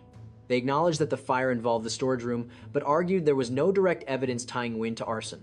Hastings claimed surveillance video showed flames breaking out at the ceiling level, possibly from an upstairs apartment rather than from the storage room below, suggesting there could have been another cause. The defense also emphasized the defendant's difficult circumstances in an effort to win sympathy. In the end, Hastings argued that her client was being made a scapegoat for the community's grief, while the true cause of the fire had not been proven 100%. After 5 days of evidence, the decisive moment came on the morning of July 23, 2018. Division 9 courtroom was packed with relatives of the fallen firefighters, everyone holding their breath for the verdict. Judge Joel Fanistock entered and solemnly read each charge. On the causing a catastrophe charge, she was found not guilty.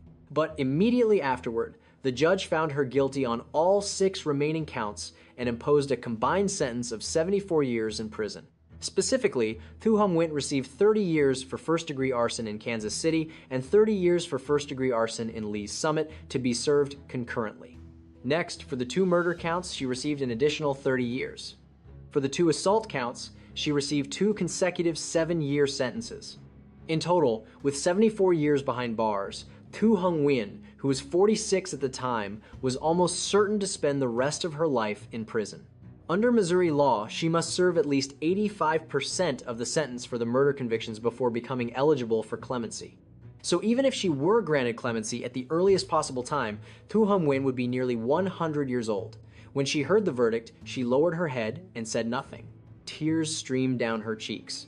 Her attorney quietly left the courthouse and later filed an appeal, but in 2020, the Missouri Court of Appeals upheld the sentence. In 2023, Hong filed another motion seeking a reduced sentence due to special circumstances, but it was denied.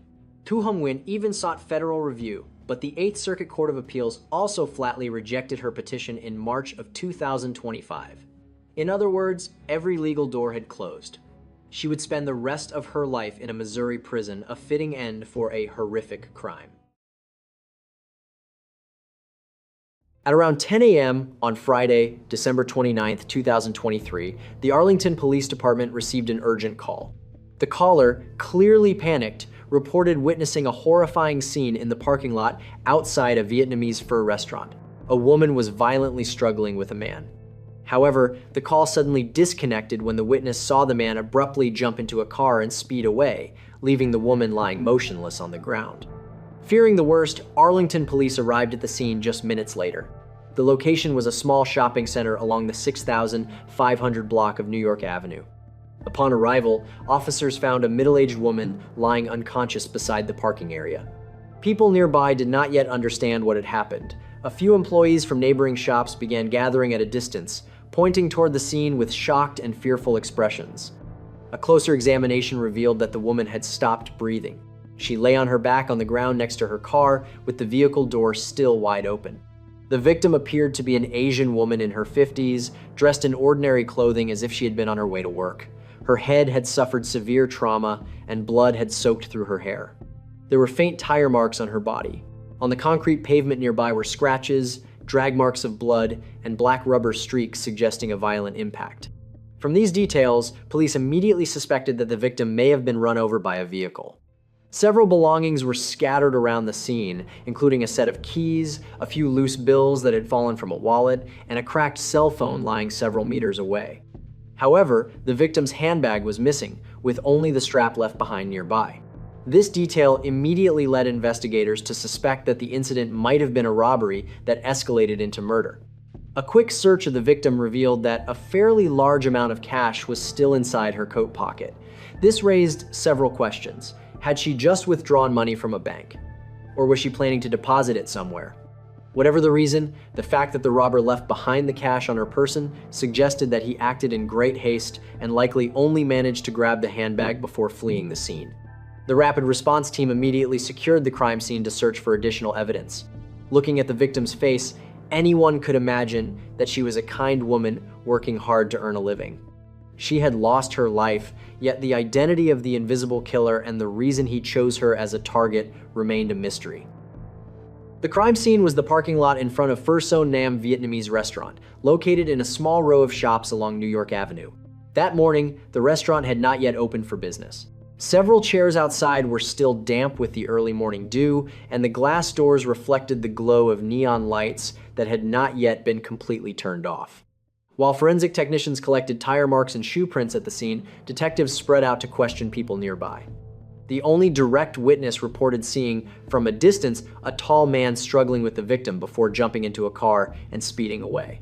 Everything happened too quickly for the witness to note the license plate or clearly identify the suspect. The only detail remembered was that the man drove a white SUV, possibly a Dodge Durango or a similar vehicle.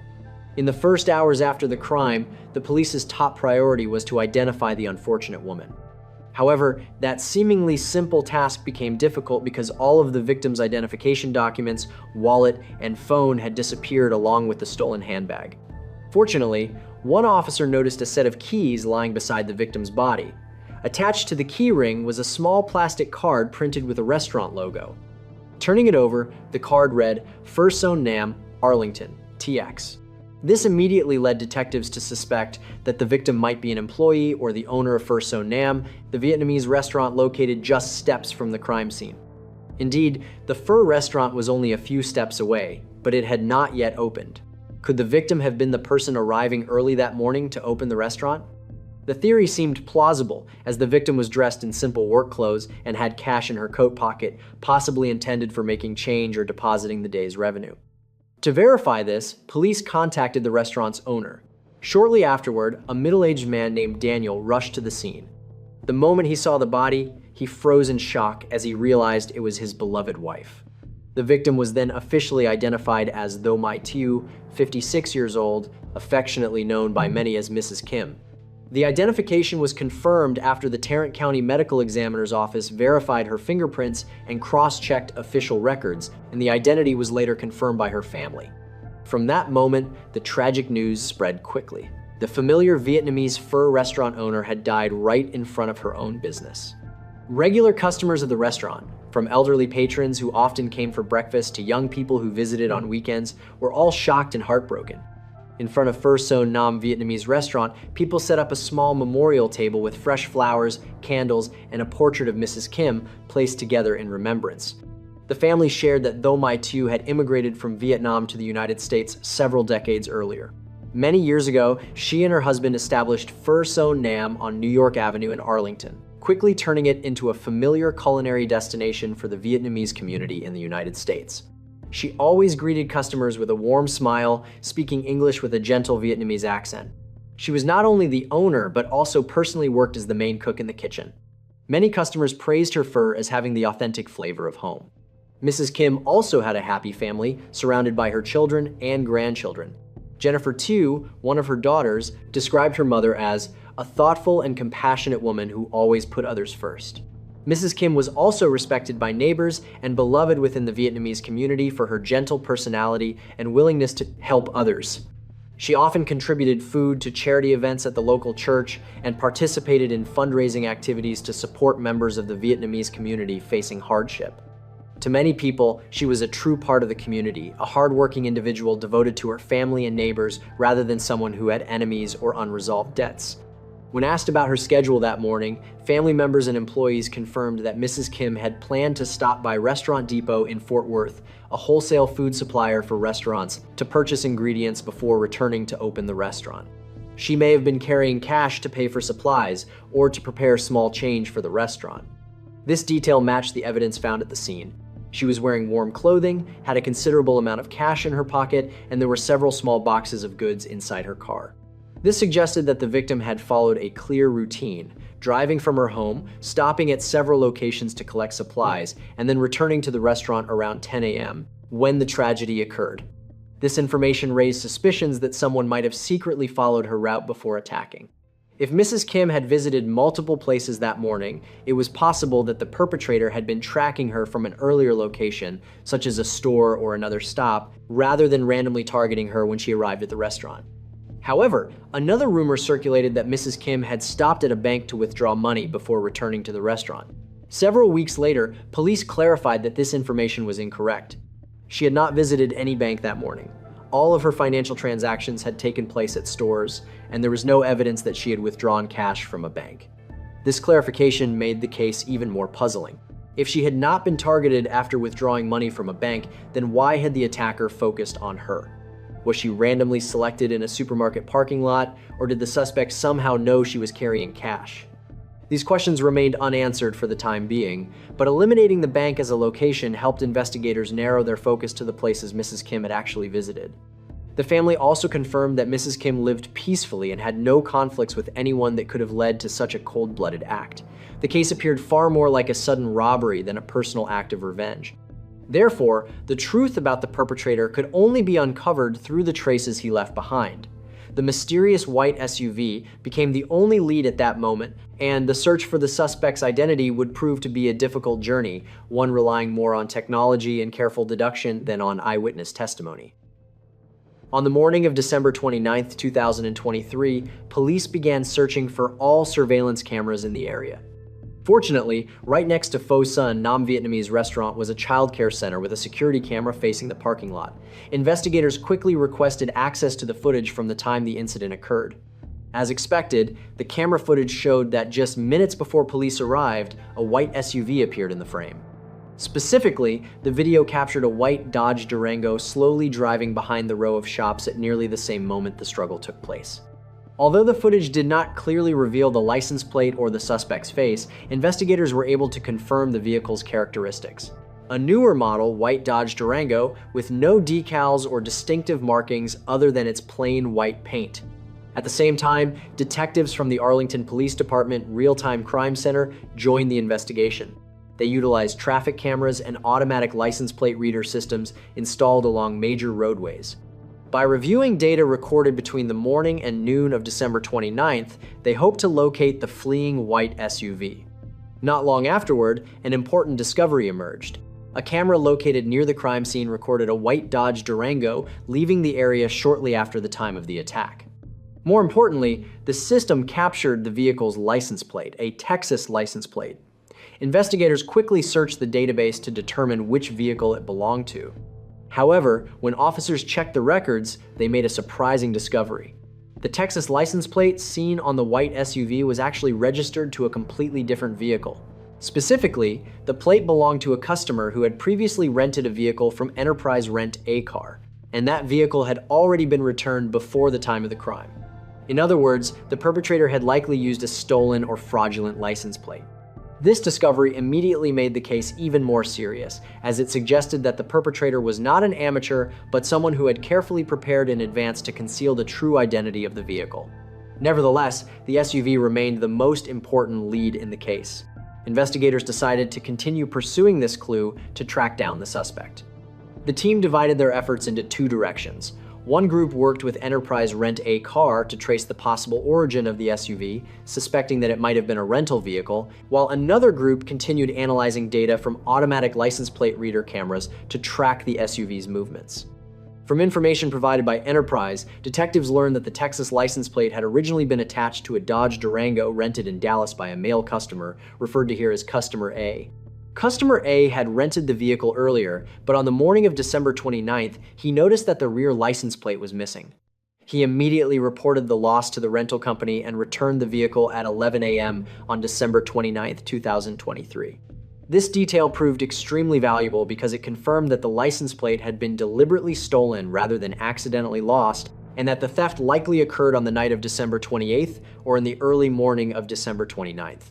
Furthermore, the fact that Customer A's Dodge Durango was returned to the rental company at 11 a.m. on December 29th meant that shortly after the crime occurred, the original license plate had already been returned to Enterprise, while the stolen plate was still attached to the suspect's SUV somewhere on the road.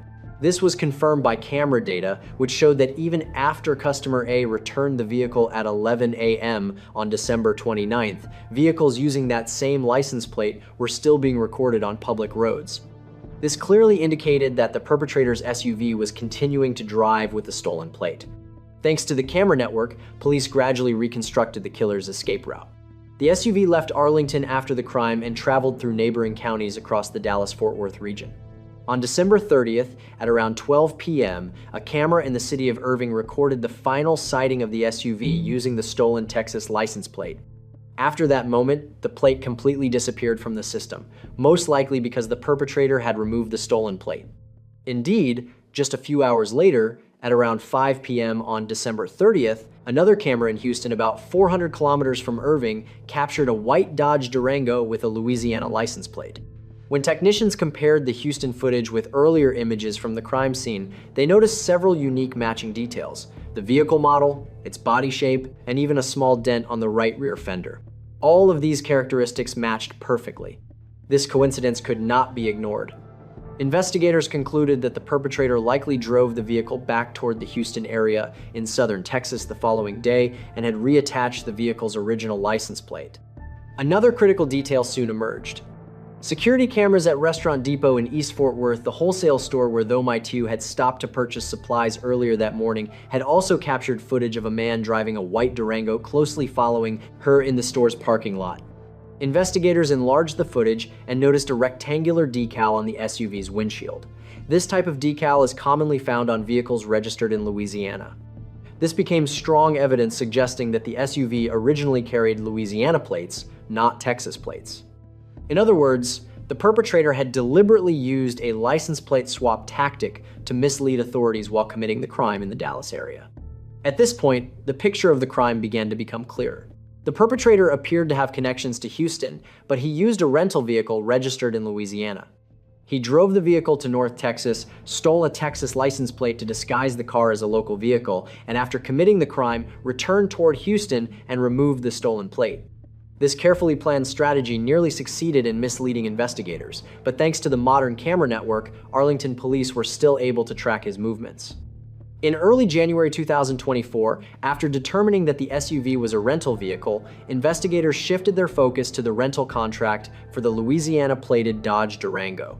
Working with an enterprise branch in Houston, they quickly identified a white Dodge Durango with Louisiana plates that had been rented on the morning of December 28, 2023, from an enterprise location in Houston. The person listed on the rental agreement was a young black woman referred to here as B.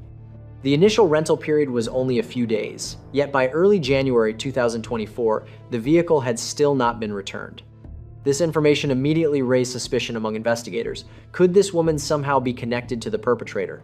Digging deeper, they discovered that B and several individuals associated with her in Houston had connections with a man named Fernando Rafael Taylor, 35 years old, a black male. This name quickly stood out for a very specific reason. Fernando Rafael Taylor had previously been arrested in 2019, along with 5 accomplices for carrying out a series of robberies known as jugging, a method where criminals follow victims from banks, later commit armed robberies. He also had a history of using fake license plates to prevent police from tracing his vehicle. Records showed that Fernando Rafael Taylor had been released from federal prison on December 21, 2023, just 8 days before the murder in Arlington occurred. The striking similarity in both timing and criminal method immediately led detectives to suspect that Taylor could be the person behind the robbery and killing of Tho My Tue. Furthermore, when police conducted preliminary interviews with B's friends, they all stated that B had allowed a friend known by the nickname Pimp to borrow the SUV shortly after renting it. Coincidentally, Pimp was also the street nickname used by Fernando Rafael Taylor in the Houston criminal underworld. At this point, investigators had identified their primary suspect, Fernando Pimp Taylor, a man with a criminal history involving robbery, recently released from prison, known for swapping license plates, and connected to the person who rented the vehicle involved in the case. However, suspicion alone was not enough. Concrete evidence was still required. The Arlington Police Department decided to send a team of detectives to Houston to coordinate the investigation and conduct covert surveillance. Upon arriving in Houston, the Arlington detectives worked closely with the Houston Police Department Crime Suppression Unit, HPD. They began monitoring the area where Taylor lived, located in a suburban neighborhood of Houston.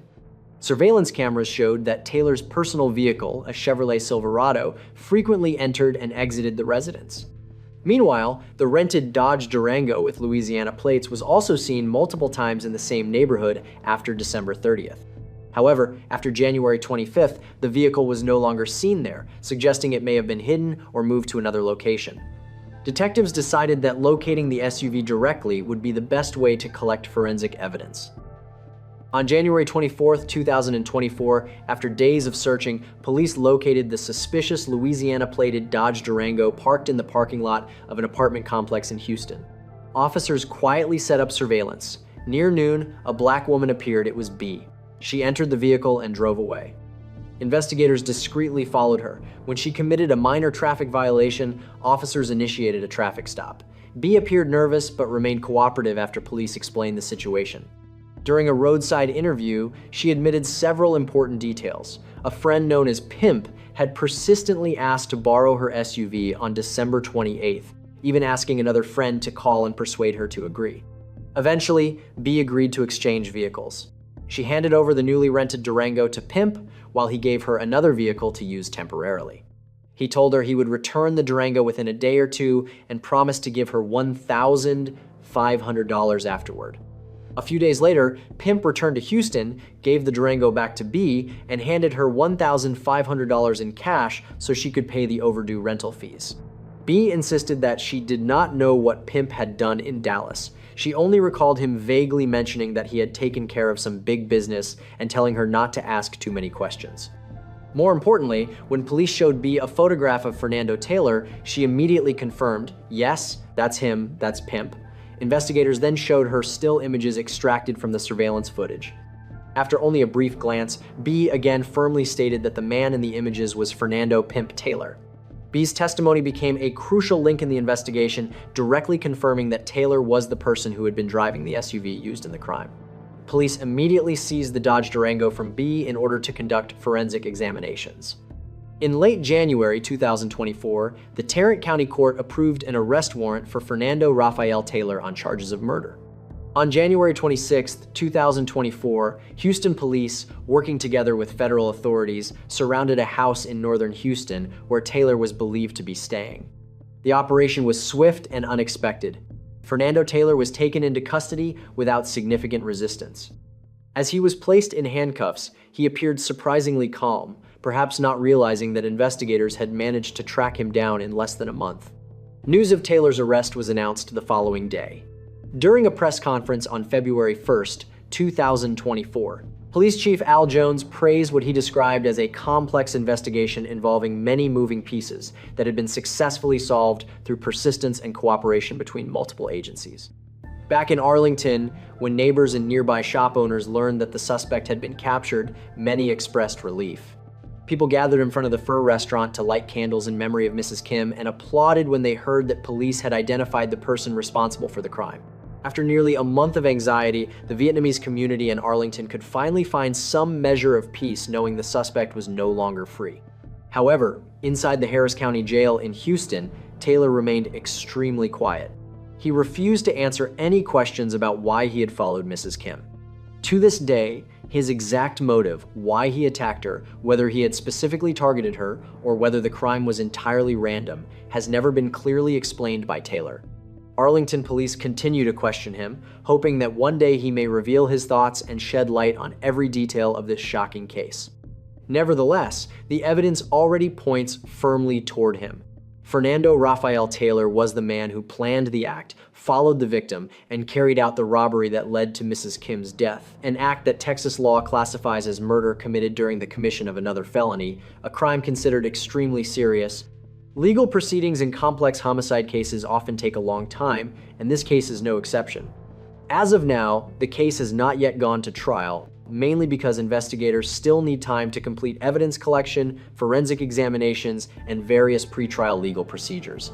Fernando Taylor is currently being held at the Tarrant County Jail and has been denied bail due to the seriousness of the charges. He has continued to exercise his right to remain silent and has not made any public confession or statement regarding the case. It is very likely that his defense attorney will advise him to plead not guilty, meaning the case will proceed to a full trial in court. If the trial proceeds smoothly and Taylor is convicted, justice will be served. However, the courtroom will also be the first place where the public may hear the perpetrator speak directly about the crime.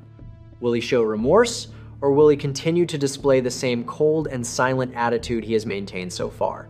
The answer remains in the future. For now, the legal battle appears to be leaning strongly in favor of the prosecution, which holds a significant advantage with the available evidence. Meanwhile, Mrs. Kim's family continues to patiently wait for the day of the trial, hoping to see the killer face appropriate punishment under the law and finally bring closure to the painful final chapter in the life of their beloved wife and mother. At around 6 in the evening on July 13, 2003, in San Jose, a woman named Joy Tamez was returning home with a friend along East Taylor Street when she noticed something unusual. As she stepped out of the car, she saw a young Asian woman staggering along the sidewalk, muttering something in a foreign language while waving her arms aimlessly. At first, Joy thought the woman might be under the influence of drugs, but when she looked more closely, she realized it was none other than her neighbor, Trun Thitbit Ko. Before she could understand what was happening, Joy suddenly noticed a toddler, about 2 years old, running into a busy intersection. It was Bit Ko's youngest child, who had been chasing after his mother while crying loudly for her. Acting on instinct, Joy rushed forward, scooped the child up in her arms, and managed to pull him away just in time from an oncoming car. Confused and alarmed by this strange scene, Joy immediately asked the friend with her to call the police. She reported that a child appeared to be wandering unsupervised and that the mother was behaving very erratically and might need urgent help. Afterward, Joy Tamez quietly followed the child back to the small house where Trun Thibit Ko's family lived, sensing that something terrible might soon happen. Sure enough, as soon as she arrived, Joy could clearly hear chaotic shouting coming from inside the home, along with loud banging noises as if a violent struggle was taking place. It seemed that Bit Ko had returned home, but she was clearly not in a stable state. Joy then called the police again, this time reporting a serious case of domestic violence that required immediate intervention.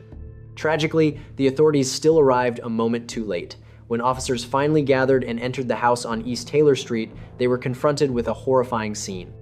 In the kitchen, a police officer named Chad Marshall was already there, tightly gripping a gun in his hand. Bit Ko was lying on her back on the kitchen floor, her shirt soaked with blood from a gunshot wound that had pierced directly through the left side of her chest. Just a few steps away, a metal vegetable peeler used for peeling produce lay on the floor, seemingly something the victim had been holding before dropping it after being shot. The police officer himself appeared to be in a state of shock. His face looked stunned, his eyes wide with both fear and disbelief, standing motionless in front of the scene he had just caused. It was still unclear who was right or wrong, but emergency medical personnel were immediately dispatched to try to save the victim. However, they were forced to remain outside for about 6 minutes until the scene was officially declared secure according to procedure. This meant that precious time to save the victim was lost. By the time paramedics finally reached Bit Ko, she was barely alive. Her heart had been severely damaged by the gunshot and could no longer be saved. The victim's body was then removed, leaving the remaining work at the scene to the investigation team. Investigators soon noticed several unusual details at the scene. A bedroom window had been smashed, with shards of glass scattered around, as if someone had attempted to break out from inside the house. Many items in the home were out of place, suggesting that a struggle or confrontation had recently occurred. Most notably, the peeler lying on the floor, although it had a sharp metal blade, was completely clean, with no blood or signs that it had been used in any attack.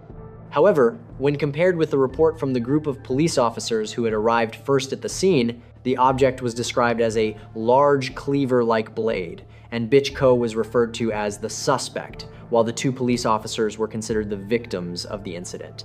This raised serious questions for the investigators. Could there have been a major misunderstanding about the nature of the threat? The item Bit Ko had been holding was simply a common vegetable peeler widely used in Vietnamese kitchens. Clearly, there was something suspiciously inconsistent between the physical evidence at the scene and the initial narrative. Based on the initial evidence collected at the scene, investigators believe the incident was likely a serious error on the part of the police. In the chaos of confronting a woman who is not in a stable state of mind, they may have mistaken the object in her hand for a dangerous weapon and responded with lethal force. However, the exact truth would require the involvement of the judicial system to determine. Regardless, the death of Trun Thibit Ko was clearly a devastating tragedy for her family. To begin a deeper investigation into the case, authorities carefully reviewed the victim's background. Bit Ko was born on May 2nd, 1978, in Vietnam. She was the eldest daughter in her family and was sponsored by her father to immigrate to the United States in 1997, carrying with her hopes for a better life abroad. After arriving in the state of California, Bitch Ko worked as a factory worker at an electronics assembly plant in Fremont. It was there that she met her life partner, Dong Quang Bui. The two moved in together and later had 2 healthy baby boys. Although she was a petite woman, standing only about 1.45 meters tall and weighing less than 45 kilograms, Bitch Ko was hardworking and resourceful, always striving to provide a better future for her children. However, after giving birth to her second child in 2001, Bitch Ko began showing signs of psychological instability. According to Dong Quang Bui, his wife would sometimes hear strange voices in her head and would become extremely frightened whenever she watched movies containing violent or bloody scenes. She was diagnosed by doctors with a mild neurological disorder and was prescribed sedative medication. However, Bitch Ko often stopped taking the medication on her own because it left her feeling exhausted and drained. Whenever she was off the medication, her mood became unpredictable. She would easily lose her temper and sometimes erupt in uncontrollable anger over small everyday pressures. Her family stated that from 2001 to 2003, Bitch Ko had been hospitalized for psychiatric treatment at least 3 times. Local police, both in Fremont, where the family had previously lived, and later in San Jose after the couple moved there, had also been called on several occasions whenever Bitch Ko experienced severe mental distress. Despite this, outside of those episodes, relatives described Bitch Ko as a devoted mother who loved her children deeply and had never harmed anyone. For that reason, her death was surrounded by many troubling uncertainties, and authorities faced significant pressure to provide a convincing explanation to the public. Despite the many disputes surrounding the case, based on the available evidence, we can examine the overall picture of that fateful afternoon on July 13, 2003. On that day, Trun Thi Bitch Ko experienced a crisis that no one could have anticipated. Inside the small rented house on East Taylor Street in San Jose, the weather was unbearably hot. Bitch Ko became frustrated when she discovered that the bedroom door was locked from the inside and the key was nowhere to be found. This was not the first time she had misplaced the key, and this time her husband Dong Quang Bui even made a teasing remark about it. That careless comment was like a spark thrown into gasoline. Already exhausted from the heat and from caring for 2 young children, Bitch Ko suddenly erupted in anger. She shouted furiously, pounded on the bedroom door, and yelled loudly in frustration. Dong Quang Bui was stunned by his wife's extreme reaction and stepped outside, also taking the opportunity to keep an eye on their 2 young children who often ran around in the yard. He moved to the backyard, leaving Bitch Ko alone inside the house as her anger continued to intensify. Inside the mind of the 25-year-old woman, dark and troubling thoughts began to swirl. Bitch Ko believed that her husband had intentionally gone into the bedroom and was ignoring her calls for help. In despair and resentment, she grabbed a wooden-handled vegetable peeler from the kitchen and tried to pry open the bedroom lock from the outside. The wide metal blade scraped against the door with a harsh grinding sound, but the sturdy lock refused to budge. Furious, Bitch Ko decided to pick up a rock and smash the bedroom window. The glass shattered loudly, leaving a hole just large enough to climb through. She crawled inside and collapsed among the broken glass, feeling an overwhelming sense of emptiness and frightening loneliness. The pressures of motherhood, long-standing psychological instability, and the frustrating situation she had just experienced combined to push Bitch Ko completely out of control. She soon wandered outside into the street, muttering incoherent words. The neighbor Joy Tamez quickly called the police, believing that there might be signs of domestic violence at Bitch Ko's home. Not long afterward, 2 patrol cars from the San Jose Police Department sped down East Taylor Street with their sirens blaring. The responding officers were Chad Marshall and Tom Munn, who had originally been dispatched to investigate reports of a child running into the street, but were now also alerted to a possible domestic violence situation, making them even more cautious. At around 6:30 in the evening on July 13, 2003, Marshall and Munn approached the front door of the apartment and could hear a woman screaming loudly from inside. They pounded on the door and shouted, "Police!" but the banging only seemed to intensify the rage inside. At that moment, the door suddenly cracked open. Dong Quang Bui appeared through the narrow opening, holding his 4-year-old son who was sobbing in fear, his face filled with confusion. Before he could fully understand what was happening, the 2 officers rushed forward, pushed the door open, and forced their way inside. The husband quickly tried to explain that his wife was not in a stable state of mind, but he could not stop the officers from entering the house. The small kitchen immediately came into view. The officer saw a woman with disheveled hair and tear-streaked cheeks standing in the middle of the room. Just as the husband had said, she appeared extremely agitated. Both of her hands were raised above her head, holding something shiny that looked like a blade. Officer Chad Marshall shouted for her to drop the weapon while simultaneously drawing his service firearm and aiming it directly at the woman. Hearing unfamiliar voices, Trun Thi Bich Ko suddenly turned around. In front of her stood two tall men wearing black police uniforms, both holding guns. In a state of panic, Bich Ko screamed even louder, shouting in both Vietnamese and English for them to leave. She stepped backward, still tightly gripping the vegetable peeler, the only object she had in her hands at that moment. At this point, Trun Thi Bich Ko had completely lost control. Catching a glimpse of her two children behind the police officers, she screamed in desperation, demanding that the strangers leave. As she shouted, she waved her arms forcefully forward and accidentally let the vegetable peeler slip from her hand. But from Marshall's distant viewpoint, it appeared as if she had just swung a knife in an attack. A deafening gunshot shattered the tense silence of the small room. Trun Thi Bich Ko froze in the middle of her scream, her eyes wide with shock. A dark red stain quickly spread across her chest. The young mother collapsed onto the floor as blood poured from the wound and soaked the kitchen tiles. A chilling silence briefly filled the room before it was shattered by the horrifying cries of her two children. Having witnessed their mother fall, they ran forward and clung tightly to the leg of the police officer who had just pulled the trigger, screaming in despair. Officer Chad Marshall stood frozen in place, his hands still held in the same position, murmuring something under his breath. His ears rang as if the world around him had slowed down. In front of him lay the small woman, her eyes closed, blood spreading across the floor. Tom Munn trembled as he pressed the radio on his shoulder, struggling to report that there had been a casualty and that an ambulance was needed immediately. His distressed voice, combined with the heartbreaking cries of the children, was later captured on the police recording, leaving anyone who heard it deeply shaken.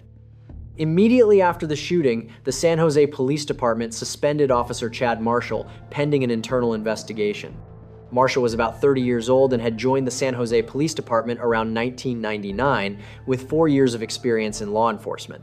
He had never been involved in any serious misconduct before and had never discharged his service weapon in the line of duty until that fateful night on July 13, 2003. Regardless of his previous record, Marshall now had to face an investigation by the Santa Clara County District Attorney's Office. The fact that his gunshot had taken a life was undeniable.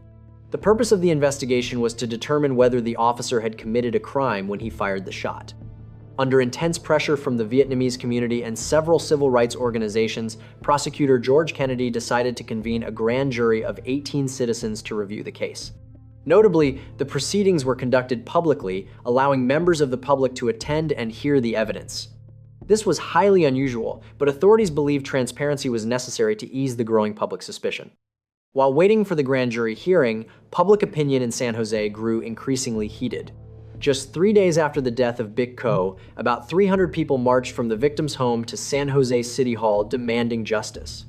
A candlelight vigil held in her memory drew around 400 participants.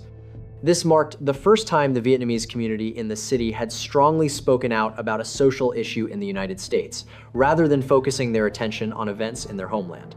Under that pressure, the San Jose police chief and other officials repeatedly appeared on Vietnamese language, newspapers, and radio programs to calm public concern, even personally issuing an apology to the victim's family. However, the apology was not enough to ease the anger. What the public wanted most was a convincing explanation for the use of a service weapon in what many believed was an unnecessary situation. On October 21, 2003, the first public hearing of the grand jury regarding the case of Trun Thi Bich Ko began. The courtroom was packed, mostly with Asian residents. Over the course of more than a week, the grand jury listened to testimony from multiple witnesses and experts while examining every piece of evidence related to the shooting. The first civilian witness was Joy Tamez, the neighbor who had observed the events from the very beginning. She described seeing Bich Ko's 2-year-old child running into the street, rescuing the child herself, and then following the situation until the police arrived. Joy stated that less than 3 seconds after the two officers rushed into the house, she heard the sound of a gunshot. The number 3 seconds left the entire courtroom in stunned silence. It was such a brief moment that it hardly seemed enough time to assess or de-escalate the situation. Joy also insisted that she did not hear the police issue any clear verbal warnings before the shot was fired, aside from a few startled shouts like, "Hey! Hey! Hey!" coming from inside the house. Next, Officer Tom Munn, Marshall's partner at the scene, presented a different account. He testified that as soon as they saw Bitchko holding a knife in the kitchen, both officers immediately drew their weapons, and Marshall loudly ordered her to drop the knife, twice in succession. According to Munn, the woman not only refused to comply, but also shouted at them to leave, while aggressively waving the blade in her hand about 5 to 6 times toward them. Munn said he genuinely believed that Bitchko was about to throw the knife at him and his partner, so he also raised his weapon in self-defense. According to Tom Munn, the situation unfolded too quickly for them to deploy pepper spray or a taser to subdue her. In the end, they claimed they had no other option. And in that split second of life or death, Marshall fired his gun. After that, Deng Quang Bui, the victim's husband, was called to testify. With a stunned expression, he explained that his wife had not been attacking anyone that day. Instead, she had been angrily pointing the vegetable peeler toward the locked bedroom door, the same door that had frustrated her throughout the afternoon. Deng Quang Bui stated that when the police rushed in, Bitchko was standing about 1.5 to 2 meters away from them. She did raise the vegetable peeler in her hand, but she was pointing it toward the door while crying and shouting, not speaking directly to the officers. According to him, Bitchko had no intention of harming anyone. He himself was shocked when the gunshot rang out, because he only heard one officer shout, "Hey, hey," in alarm before immediately pulling the trigger. There had been no clear warning given to Bitchko beforehand. Scientific evidence was also examined in detail. The forensic examination confirmed that the single bullet entered through the front of the victim's chest and passed directly through her heart, causing Bitchko to die almost instantly. The distance between the firearm and the target at the moment it was fired was estimated to be about 1.8 meters, meaning extremely close range. This led some jurors to question why the officer had not fired at the arms or legs as a warning, or attempted to restrain the victim rather than shooting directly at her chest. Representatives from the police department explained that officers are not trained to shoot at limbs or at a weapon because the chances of missing are very high, and such shots may not have enough stopping power to immediately halt a suspect.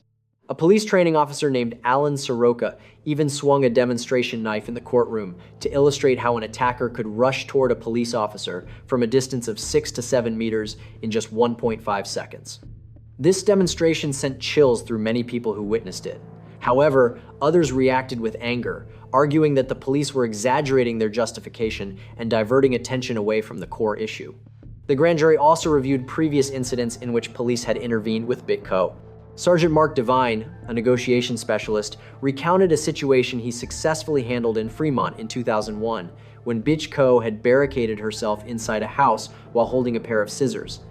He calmly climbed to the bedroom window and spoke gently with her for a few minutes. Soon after, he convinced the young woman to put the scissors down, allowing the police to escort her safely to the hospital for treatment without anyone being harmed. This testimony implicitly suggested to the grand jury that, with patience and calm communication, police officers could resolve a confrontation with an agitated individual peacefully, rather than quickly resorting to force. In the courtroom, the prosecution also emphasized inconsistencies in the police reports. During the hearing, one crime scene investigator accidentally referred to Bitchko as a suspect, prompting prosecutor Dan Nishigaya to immediately correct him, firmly reminding everyone that the victim was not a criminal and should not be labeled that way. Some jurors also questioned why, throughout the reports, the police repeatedly referred to the vegetable peeler as a knife, even though it was clearly just a harmless kitchen utensil. The skepticism shown by the jurors themselves indicated that they were not easily convinced by the entire narrative presented by the police. Nevertheless, after 8 days of intense proceedings, the hearing concluded on October 30th, 2003. The grand jury then withdrew for deliberation and needed only about 2 hours to reach a final decision. Officer Chad Marshall would not face criminal charges. This meant he would not be prosecuted for the death of Trun Thi Bitchko. The conclusion was supported by the majority of the 18 jurors, based on the argument that there was insufficient convincing evidence of criminal wrongdoing by the officer. The announcement of the decision not to prosecute immediately shocked and divided public opinion. Many people broke down in tears right inside the courtroom, while others stood silently in despair. The victim's family expressed profound disappointment, while the police department felt relieved to avoid a criminal trial that could have severely damaged the reputation of the force. Unwilling to accept this conclusion, just 2 weeks later, Bitco's family filed a civil lawsuit against the San Jose Police Department and specifically against Chad Marshall for wrongful death due to negligence. The lawsuit alleged that the police had attempted to cover up their mistake by exaggerating the danger of the weapon and misrepresenting the duration of the confrontation. Police claimed the encounter lasted 55 seconds, while witnesses insisted it lasted only 3 to 7 seconds. The case was accepted by a federal court. The plaintiffs presented numerous pieces of evidence and arguments to demonstrate that the police had acted negligently, including unlawfully entering the home, failing to use less lethal methods such as pepper spray or a taser, and fatally shooting a small woman experiencing a mental health crisis without issuing sufficient warning. Andrew Schwartz, the attorney representing the family, even raised a pointed question. If the same situation had occurred in Atherton, an affluent neighborhood, would the police have reacted the same way? The remark was widely interpreted as suggesting discrimination by law enforcement against poor immigrant communities. In response, the defendant, the San Jose Police Department, continued to defend its officer, maintaining that the incident was a tragic accident in which the officer was forced to act in legitimate self-defense. At the same time, they attempted to prolong the legal proceedings in order to ease public pressure. After more than 2 years of intense legal battles, the two sides finally reached an out-of-court settlement at the end of 2005. The victim's family agreed to withdraw the lawsuit in exchange for a compensation payment of $1.825 million USD from the San Jose city government. Under the agreement, $800,000 would be placed in an investment fund for Bitco's 2 young sons. $200,000 would be used to purchase a home for them, $100,000 would be given to the victim's parents, and the remaining $725,000 would cover legal fees. This was considered an unprecedented compensation amount that the city had ever paid in a civil case involving a mistaken police shooting. Experts noted that no amount of money could truly compensate for the life of a young mother. However, the significance of the compensation decision was important, as it represented at least a partial sense of justice for the victim. The settlement agreement also included a clause stating that the city did not admit wrongdoing, but the substantial amount of money involved clearly spoke for itself. From the government's perspective, City Attorney Rick Doyle stated that they wanted to avoid a prolonged and costly legal battle while also ensuring that her 2 sons would be properly cared for. The settlement was later approved by federal judge James Ware, officially closing the civil lawsuit at the end of 2005. In your opinion, was this outcome truly fair and reasonable for such a controversial case? Let Vietnamese Case Files know in the comments below. And if you found today's story compelling, don't forget to leave a like and subscribe to Vietnamese Case Files to continue following more gripping cases in the future. Thank you for watching, and see you next time.